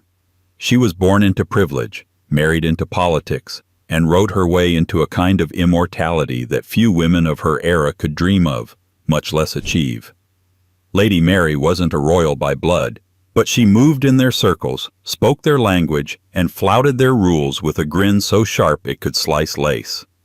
She was witty, unsparing, and famously unwilling to shut up. In an age when aristocratic women were expected to write polite letters about gardens and gowns, Mary wrote satirical poems about hypocrisy, essays on medicine, and private letters that contained more intrigue than a dozen royal diaries. She was, in short, a scandal, just waiting for a readership. Born in 1689, Mary was the daughter of Evelyn Pierrepont, later the Duke of Kingston. She was educated unusually well for a girl of her time, sneaking into her father's library to devour Latin texts, poetry, and philosophy. When it came time to marry, she eloped with Edward Wortley Montagu, a match less scandalous for the elopement than for the fact that Mary chose him herself. Her marriage was not a fairy tale. Edward was politically competent and emotionally flat, traits that rarely make for enduring affection. Mary, on the other hand, burned for conversation, challenge, and the kind of companionship that involved more than state dinners and polite nodding. Unsurprisingly, she found such companionship elsewhere. One of her most discussed relationships was with Alexander Pope, the celebrated poet and satirist. Their friendship began in literary admiration and ended in flaming resentment, which Pope immortalized by turning on her in verse. But before their feud, there was genuine affection, and possibly more. Letters from Pope to Mary crackle with emotional intensity, veiled jealousy, and a kind of wounded devotion that suggests their bond exceeded professional courtesy. Mary's responses were cooler, more ironic. Whether it was a flirtation, a rivalry, or an almost love that collapsed under the weight of pride, it remains one of the great unsolvable equations of 18th century literary gossip. Then there was Francesco Algarotti, the charming Italian philosopher and polymath. Mary met him in her later years, during her self-imposed exile from England. Their correspondence reveals admiration, flirtation, and more than a few lines that suggest the spark of mutual fascination. Algarotti, for his part, was famously fluid in his affections. He charmed men and women alike, and Mary was certainly not immune. Whether their relationship crossed into romance or remained an intellectual infatuation is, as ever, left to interpretation. But she called him her cheerful philosopher, and in her writing, he is one of the few men who never becomes a punchline. What's extraordinary about Mary isn't just who she was rumored to love. It's how she talked about love itself. Her letters and poetry treat romantic attachment with a blend of biting realism and reluctant reverence. She understood love as a game of power, timing, and narrative, a theme she returned to often in her work. Unlike many of her contemporaries, she didn't veil her opinions behind fake modesty. She wrote as a woman aware of her social position, skeptical of its privileges, and utterly unwilling to be quiet just to keep the peace. And then there was her medical campaign, a love affair of another kind, with science and survival.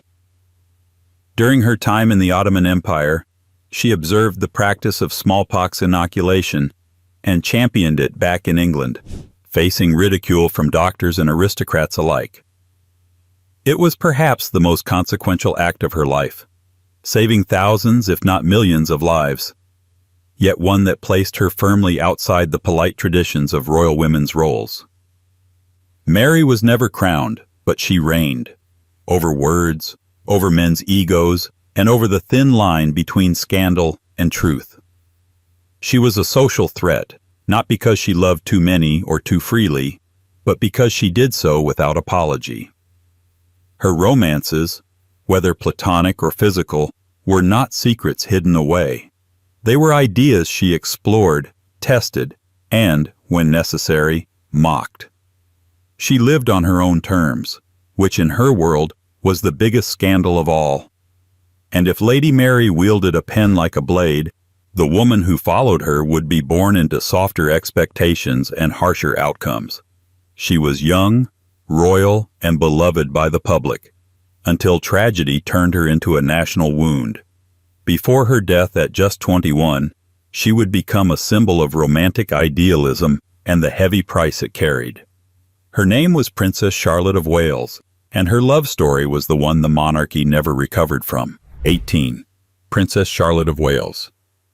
She was the daughter of a mad king's son, and the mother England never got to have. Princess Charlotte of Wales lived just long enough to capture the nation's heart and die at the exact moment it was most ready to love her.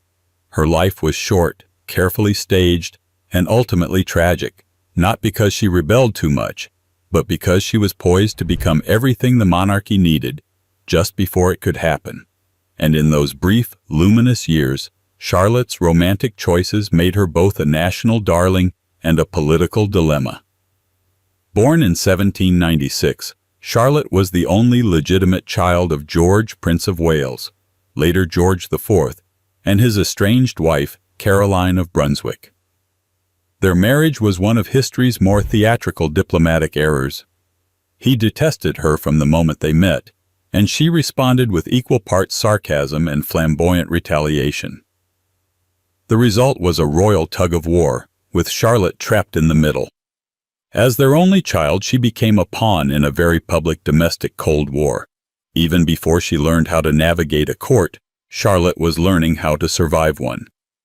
Despite this turbulent background, or maybe because of it, Charlotte grew into a strikingly independent young woman. She was not conventionally beautiful, but she had something more captivating: sincerity. She spoke her mind, laughed easily, and displayed a moral stubbornness that made her both beloved and politically inconvenient. At a time when royal daughters were supposed to marry quietly and serve silently, Charlotte was already pushing back against the draft of her own future. When it came time to arrange her marriage, the pressure was enormous.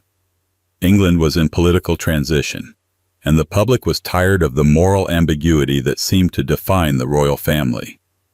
Charlotte, young and admired, was seen as a fresh start, a moral reset.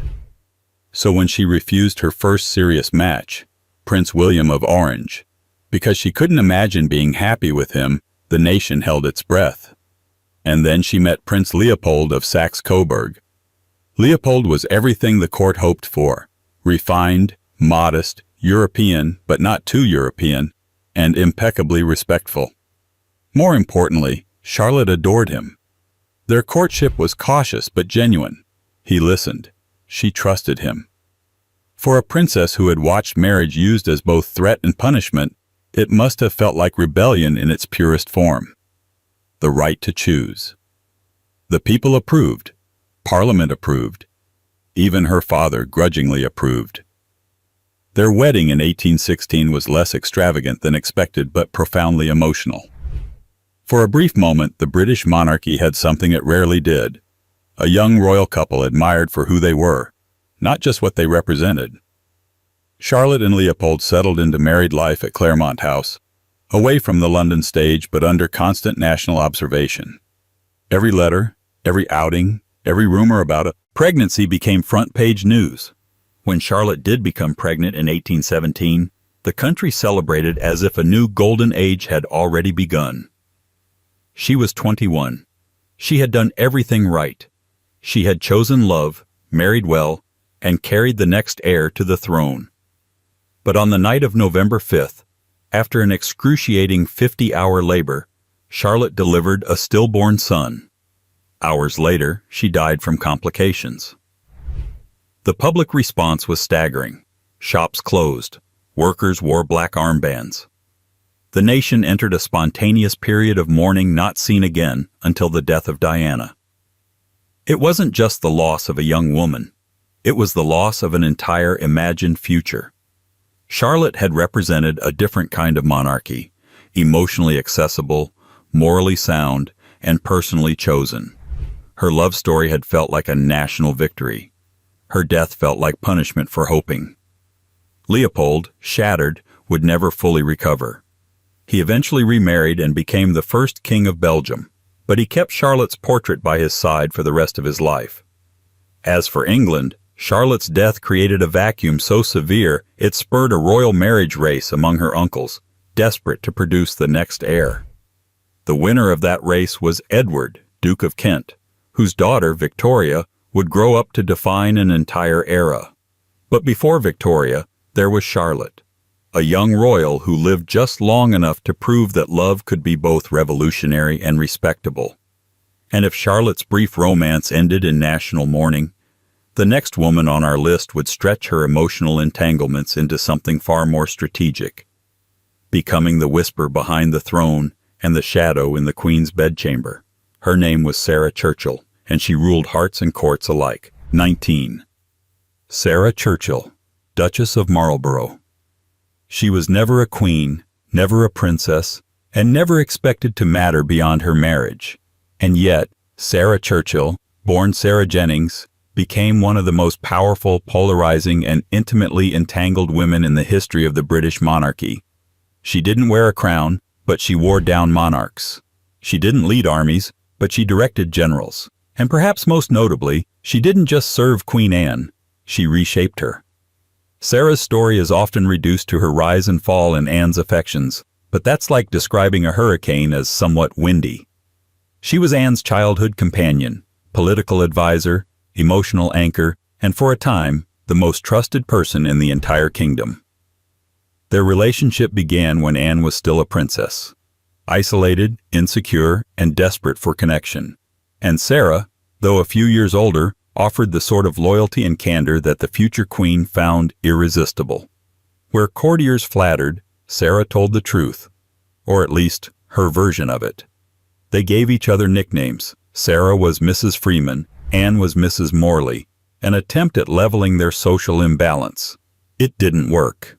Sarah always knew where she stood, just outside the throne, but with her hands on the steering wheel. And while Anne's marriage to Prince George of Denmark was stable, even affectionate, it was Sarah who dominated the Queen's emotional landscape. This closeness had consequences. The court whispered. Pamphlets circulated. The suggestion that Anne and Sarah's friendship crossed into something more was never openly declared, but rarely denied either. Their letters, intimate, sometimes feverishly emotional, read like a hybrid of political memorandum and love letter. Whether their bond was romantic in the physical sense is unknown, and perhaps beside the point. What made their connection scandalous was not its nature but its intensity. Sarah had access to Anne's heart, and through it, to the machinery of the monarchy. Her husband, John Churchill, later the Duke of Marlborough, was one of the most successful military commanders of the era, and much of his career was lubricated by Sarah's influence over the Queen. She managed favors, appointments, even war strategy. It was an open secret that the Duchess of Marlborough could secure positions with a note or end careers with a glance. Ministers courted her, ambassadors feared her, and trusted her, until she didn't. The unraveling came slowly, and then all at once. Sarah's directness, once refreshing, grew abrasive. Her political ambitions began to clash with Anne's growing sense of independence, and, crucially, a new figure arrived at court, Abigail Masham. A cousin of Sarah's and a far more submissive companion, Abigail offered Anne the emotional gentleness and deference that Sarah no longer provided. It wasn't just a personal rivalry, it was a national one. Sarah represented the Whigs. Abigail was a Tory ally. Their tug-of-war over Anne's attention played out across Parliament. Sarah, confident in her place, underestimated the Queen's desire to be handled more softly.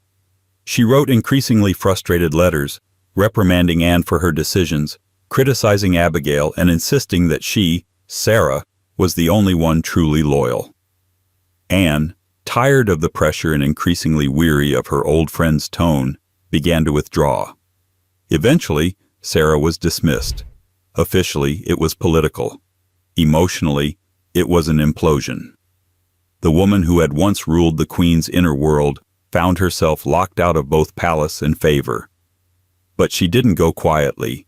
She published memoirs. She defended herself in print. She reshaped her narrative before others could seize it. Her letters, pointed, articulate, and unapologetically proud, became part of the historical record, a calculated legacy management few courtiers ever attempted, let alone mastered.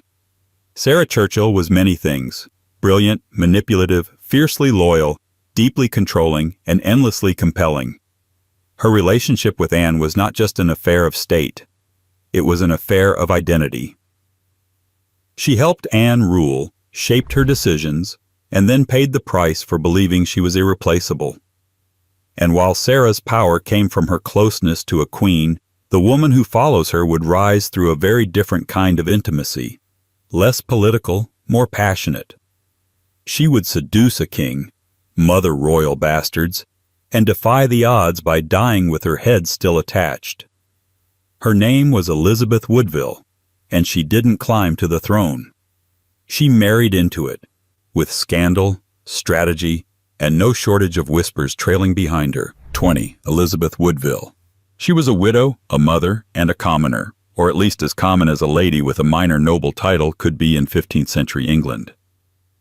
And yet, Elizabeth Woodville became Queen of England not by royal birth or international treaty, but by doing what few women in her position dared to even imagine. She married a king for love, or perhaps for power, or perhaps for something in between. In a world where strategic marriages were the currency of dynasties, Elizabeth's ascent to the throne felt less like a union and more like a quiet revolution. Her first marriage was to Sir John Grey, a Lancastrian knight who died in battle during the Wars of the Roses. That war, like most civil wars, was a labyrinth of shifting allegiances and noble families turning against one another for the promise of a crown. After Grey's death, Elizabeth was left to raise two sons with little security, a precarious position in a country where fortunes changed with every sword stroke. She returned to her family's estate in Grafton, technically noble but politically marginal. And then, as the story goes, she stood under an oak tree on the roadside, waiting for the New Yorkist king, Edward IV, to pass by, so she could petition him for the return of her son's inheritance. It was a striking scene, almost suspiciously cinematic. Whether or not it happened exactly like that, we'll never know. What we do know is that Edward, notorious for his appetite for beautiful women, took notice. Elizabeth, blonde, elegant, and poised, was certainly his type, but unlike the others, she didn't surrender easily. She refused to become his mistress. This refusal, in a world where kings took what they wanted with little consequence, was not only brave, it was political. And then, sometime in 1464, Edward did the unthinkable. He married her, in secret. The announcement shocked the court. His advisors had been negotiating a politically advantageous marriage to a foreign princess. Instead, they were told he had married a widow with no dowry, 10 siblings, and deep connections to the former enemy camp. To the nobility, it was less a romance than an invasion. The Woodville family, once minor players, suddenly found themselves elevated beyond what centuries of slow aristocratic maneuvering could have accomplished. The scandal wasn't just the marriage, it was what came with it. Elizabeth's family received titles, lands, and court positions at a rate that enraged the existing nobility. Her sisters married into powerful houses, her brothers were knighted, and her father was made Earl Rivers. The old nobility saw it as favoritism. Elizabeth saw it as survival. But survival was never guaranteed in the late Plantagenet court. When Edward IV died suddenly in 1483, Elizabeth's position collapsed almost overnight. Her eldest son, the young Edward V, was taken into custody by his uncle Richard, Duke of Gloucester, later Richard III. Her two royal sons famously vanished from the Tower of London, a mystery that still haunts English history. Some say they were murdered by Richard. Others whisper darker possibilities. Elizabeth, now twice widowed and politically isolated, fled into sanctuary with her remaining children. Yet she remained a player. In the chaos that followed, she negotiated with the exiled Lancastrians, eventually allying herself with Margaret Beaufort to arrange the marriage between her daughter Elizabeth of York and Henry Tudor, thus uniting the warring houses and birthing the Tudor dynasty. It was her final shrewd act of political redemption, ensuring that her bloodline continued on the throne, even if it meant sacrificing personal power for dynastic survival. As for her early life, the affairs, the flirtations, the rumors that she had bewitched Edward with sorcery, none of it was ever proven. But it never really needed to be. Elizabeth Woodville was a woman who moved in a man's game, and every time she won, they called it witchcraft. And while her influence came from marriage and maneuvering, the next woman in our story needed no vows to elevate her status. She was never a queen, never a wife to the king, but she bore his children and shaped the fate of an entire royal line. Arabella Churchill didn't rule beside James II, but she did hold his attention long enough to change the order of succession. 21. Arabella Churchill. History didn't intend for her to be memorable. She wasn't born into a powerful family, wasn't renowned for beauty, and didn't marry a monarch, or even try to. And yet, Arabella Churchill, in her quiet, long-standing role as the mistress of James, Duke of York, later James II, carved out a legacy far more enduring than most of her aristocratic contemporaries. She did it without titles, without pageantry, and, perhaps most impressively, without ever really trying to be remembered at all. Which, of course, is exactly why she still is. Born in 1648, Arabella was the daughter of Sir Winston Churchill and part of a respectable, but not especially distinguished, gentry family. Her younger brother, John Churchill, would later become the first Duke of Marlborough and one of Britain's most celebrated military minds. But long before his cannons roared across Europe, it was Arabella who quietly laid the foundation for the Churchill family's royal ascent, not through war or diplomacy, but through proximity. Arabella entered the court of James, Duke of York, as a maid of honor to his first wife, Anne Hyde. She was young, intelligent, and unassuming, a wallflower by most court standards, which is perhaps why it shocked so many when she caught the eye of the Duke. James, already known for his romantic wanderings, had access to nearly anyone in the court. Why he chose Arabella is still a matter of historical speculation. Some claimed it was her wit. Others suggested he appreciated her gentleness in a court full of schemers. A few, less kindly, noted she wasn't considered traditionally attractive. Accounts describe her as having a pronounced nose and awkward manner. But perhaps that was part of her appeal. She didn't dazzle. She disarmed. Whatever the reason, their relationship began around 1665 and lasted for more than a decade, an eternity by royal mistress standards.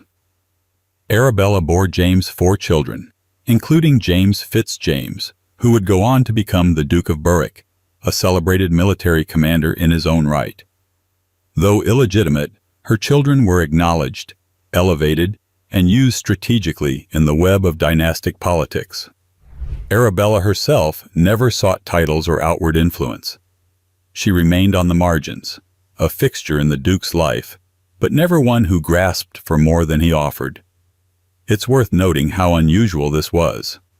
The Restoration Court of Charles II, James's brother, was famously decadent. A swirling gallery of painted mistresses, elaborate intrigues, and public scandals. Charles's favorites like Barbara Villiers and Nell Gwynn thrived in the spotlight, manipulating royal favor into land, titles, and fame. Arabella did the opposite. She stayed quiet, remained unmarried, and never made public demands. Her reward was endurance. She remained James's companion longer than any of his more notorious liaisons, and managed to raise a set of children who would go on to make names for themselves in their own right. Eventually, the romance faded as all such arrangements did. James moved on to new companions, and Arabella married Charles Godfrey, a man of status and stability, with whom she had more children. But even after her role in the Duke's life ended, her influence lingered. Her son, the Duke of Berwick, remained a close ally and military supporter of James II, even after the king's exile. The Churchills, once peripheral gentry, were now irrevocably part of the royal tapestry. Arabella's story lacks the fireworks of dramatic scandal, but that's precisely what makes it fascinating. She succeeded in a court built on spectacle by avoiding it entirely. She didn't demand power. She produced it. She didn't trade favors. She raised kings' sons. And in a monarchy obsessed with appearances, she proved that you didn't need to be dazzling to be dangerous. You just needed to be present, patient, and very, very well placed. And while Arabella operated in shadows, the woman who came after her embraced the stage with arms wide open. She wasn't royal by blood, but she became royalty in spirit, adored by the public and immortalized in myth.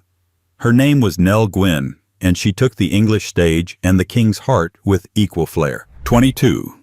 Nell Gwyn. If Restoration England was a theater, then Nell Gwyn was both the star and the scandalous plot twist. She never wore a crown, never married a duke, and never pretended to be more noble than she was. And yet, she captivated the king, charmed the public, and left behind a legacy so vivid that even centuries later, her name still conjures images of laughter, wit, and unapologetic flair. She was England's mistress in every sense of the word, and its favorite, too. Born in 1650 to what one might generously call humble circumstances, Nell Gwyn's rise to notoriety was anything but regal. Her mother ran a bawdy house in Covent Garden, and Nell reportedly sold oranges at the King's Theatre in Drury Lane before catching the attention of actor Charles Hart. Whether she was selling citrus or herself is still debated, but the important thing is this. Nell made it from the pit to the stage in record time, and once she got on stage, she stayed there. Nell was not a classically trained actress. She was not refined. She didn't recite Shakespeare with technical mastery, but she was electric. She had presence, comedic timing, and a smile that made even her critics blush. She specialized in breeches roles, parts where women dressed as men, which gave the audience exactly what it wanted, a glimpse of her legs and a jolt of taboo. But beyond the costume, Nell had something rare, likability. Even when she played the fool, she owned the stage. It didn't take long for the stage to lead to the palace. King Charles II, a man with no known resistance to beautiful, clever women, noticed Nell sometime in the late 1660s. Their relationship started as a flirtation, but quickly developed into something more lasting.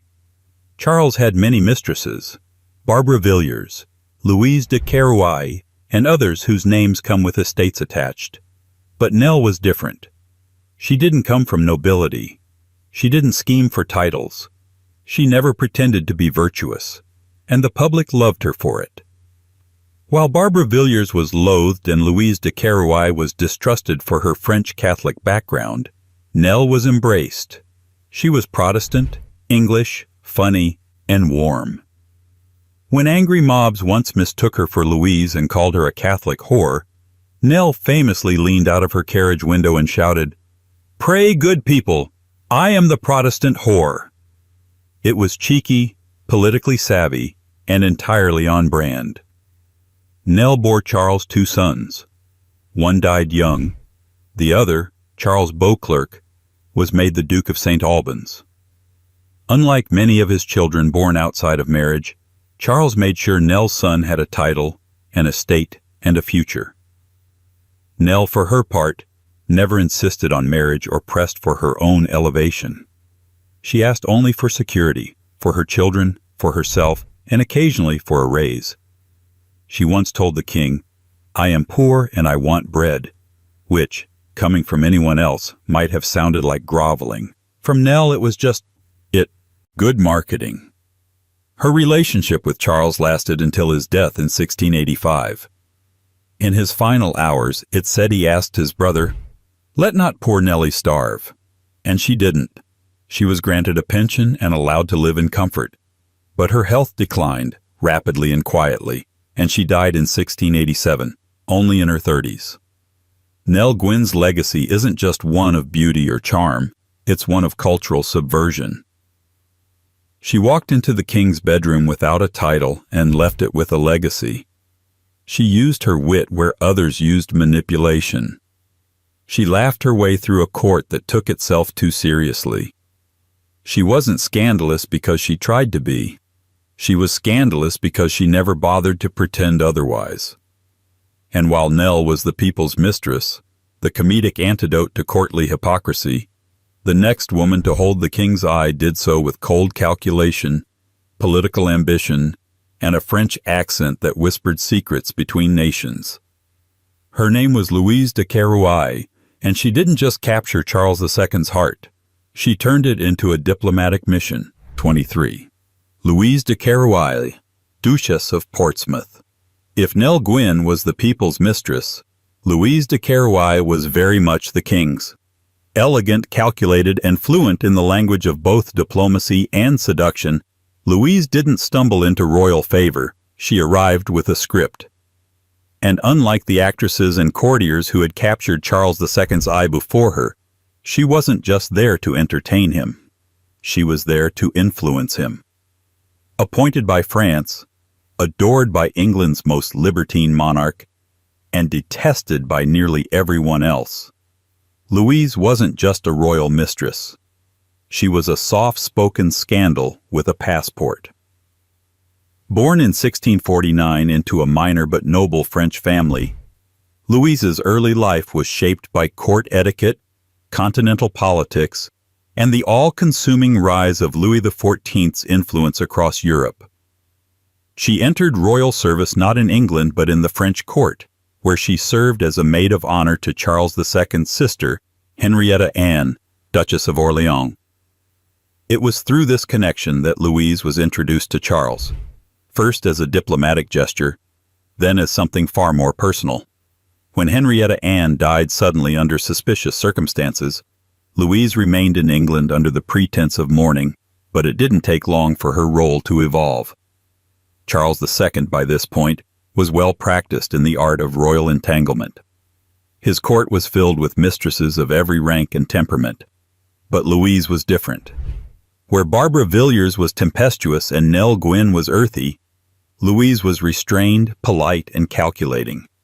She knew how to flatter without appearing sycophantic, how to make demands without seeming grasping, and, most importantly, how to keep her French masters informed without getting caught. Because yes, Louise was very likely a spy. Whether she viewed herself that way is uncertain. What is certain is that the French court funded her presence, instructed her to influence Charles in favor of pro-French policies, and rewarded her handsomely for her success.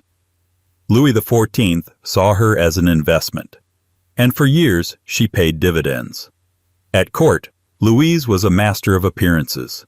She adopted English fashion, converted, at least publicly, to Anglicanism, and maintained an image of refinement that contrasted sharply with her more flamboyant rivals. She avoided drama when possible and controlled it when it wasn't. Her political influence was subtle but real. She advocated for French interests, advised Charles on diplomatic matters, and ensured that her position, both in his bed and at his council, was never seriously challenged. And yet, the English public hated her. They called her the French whore, blamed her for England's Catholic sympathies, and accused her of draining the treasury. Satirical pamphlets mocked her accent, her influence, her appearance. She became the living embodiment of national paranoia about foreign manipulation and royal indulgence. But Louise endured it all with a kind of icy composure. She wasn't beloved like Nell, nor feared like Barbara.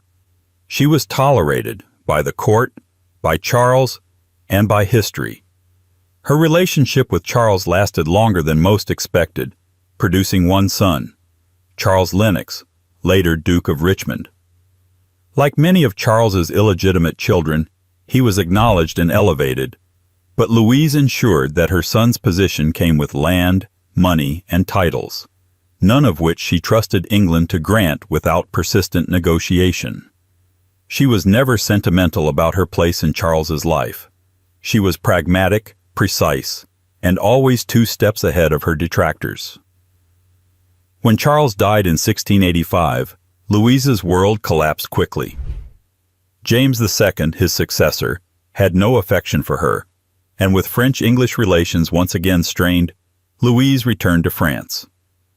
There, she lived out her days in Versailles, no longer powerful, but comfortable, and still respected by the Sun King. She died in 1734 at the age of 85, having outlived nearly every other figure in the court she once dominated. Louise's legacy is complicated, not because she failed, but because she succeeded so quietly. She never caused a scene, but she left ripples that altered policy. She never proclaimed love, but she secured a future. She was both pawn and player, mistress and ambassador, soft-spoken and ruthless. And if Louise represented courtly control at its most strategic, the next woman was its opposite: loud, lavish, unfiltered, and breathtakingly bold. She didn't care for subtlety. She cared for power, and she collected lovers like they were decorations for her dynasty. Her name was Barbara Villiers, and she turned seduction into a state institution. 24. Barbara Villiers, Duchess of Cleveland. She was called a dozen things: Lady Castlemaine, the Countess of Castlemaine, the Duchess of Cleveland, but to most of England she was simply Barbara. The name alone was enough to conjure sighs of scandal, flashes of velvet, and the unmistakable rustle of court curtains being pulled aside. Barbara Villiers wasn't a royal. She didn't need to be. She moved through the Stuart court like a force of nature, unapologetically carnal, blazingly ambitious, and as inseparable from King Charles II as his shadow, if shadows could demand pensions, titles, and keys to the kingdom. Born in 1640 into a royalist family that had fallen on hard times during the English Civil War, Barbara's early life was shaped by both privilege and poverty. Her beauty was undeniable: dark hair, full lips, sharp cheekbones, and eyes that knew exactly how much power they held. She married Roger Palmer in 1659, a loyal Catholic gentleman, perhaps expecting a life of modest political utility. Instead, within a few years, she was the most talked about woman in England, and her husband was quietly pushed into a corner with a noble title and a broken reputation. When Charles II returned to the throne in 1660, Barbara was one of the first to welcome him, and one of the first to remain. She became his mistress almost immediately, and unlike her contemporaries, she didn't attempt to conceal her role. She flaunted it. She was given apartments at Whitehall Palace, attended court functions as if she were queen in all but name, and made herself utterly unavoidable. Charles adored her, and Barbara made sure everyone knew it. She wasn't sweet like Nell Gwynn, or poised like Louise de Keroualle. She was tempestuous, jealous, dramatic, and demanding, and he liked it that way. Their relationship was less a romance than a battle of wills conducted in silk and scandal. She bore him 5 children, each one recognized, legitimized, and elevated in noble rank. One of her daughters would go on to marry into the aristocracy.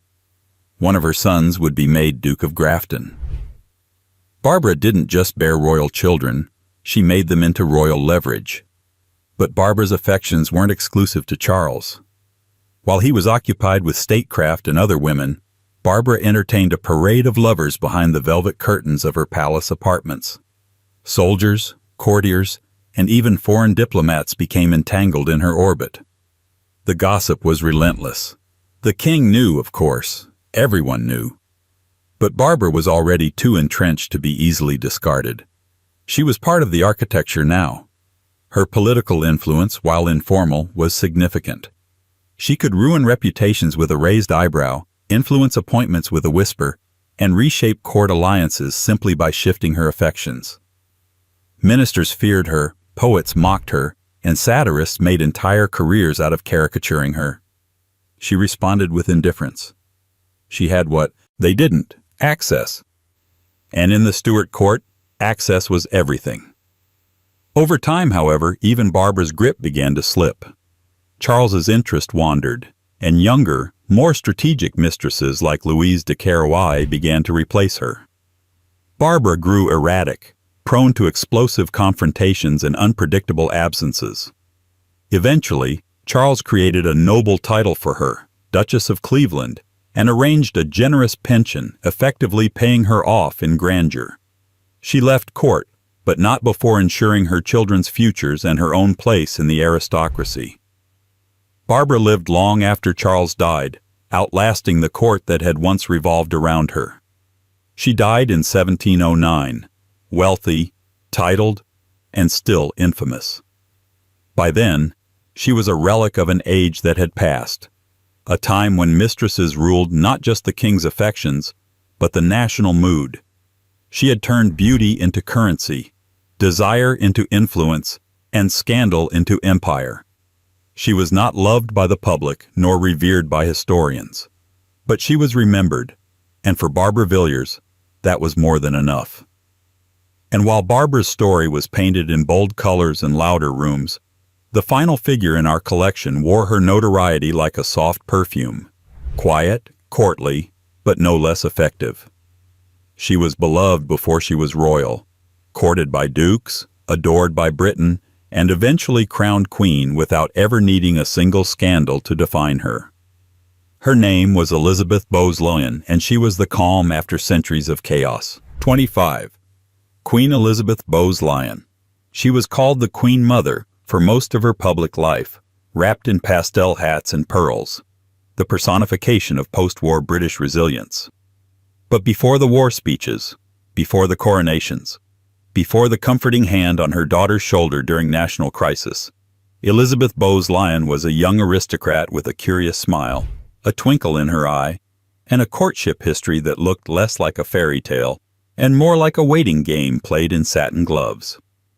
Born in 1900 into the Scottish nobility, the ninth of 10 children, Elizabeth grew up in the grand but less than royal Glamis Castle, a home full of tradition, tartan, and ghosts. The Bowes-Lyons were wealthy, well-connected, and well-regarded, but no one expected their daughter to one day become queen consort, least of all Elizabeth herself. And yet, even as a debutante, she stood out. By the time she reached her 20s, Elizabeth had become what the London press delicately referred to as the most eligible girl in Britain. She was stylish, charming, fluent in both French and understatement, and crucially, unscathed by scandal. Young men lined up to offer her dances, picnics, and polite letters. Several titled bachelors, some with estates larger than counties, pursued her. But the man who fell hardest was one she almost didn't take seriously at all: Prince Albert, Duke of York. Bertie, as he was known, was the shy second son of King George V, not expected to inherit the throne, not dazzling in conversation, but earnest, sensitive, and completely smitten. He proposed to Elizabeth not once, not twice, but 3 times before she agreed. She turned him down at first, not because she didn't care for him, but because she knew what marrying into the royal family meant. It wasn't just tiaras and titles. It was public scrutiny, rigid protocol, and the slow erosion of personal life. Elizabeth hesitated because she understood exactly what she'd be giving up, and how little the palace gave back. When she finally accepted his proposal in 1923, it wasn't a surrender. It was a calculated choice. She stepped into royal life with both eyes open, and from the very beginning, she did things differently. Their wedding was the first royal ceremony to be broadcast to the public via newsreel, a decision that signaled the beginning of a more media-conscious monarchy. Elizabeth took to her new role with poise, balancing charm and duty so seamlessly that the nation barely noticed how much she had already begun to shape her husband's image. She made him seem more confident, more grounded, more king-like, well before he ever sat on the throne. Their early married life was full of travel, children, and public appearances, and for a time, it seemed they would remain firmly in the shadow of the throne. But then came the abdication crisis of 1936. When Bertie's older brother Edward VIII chose Wallis Simpson over the crown, everything changed. Suddenly, Elizabeth went from Duchess to Queen Consort overnight.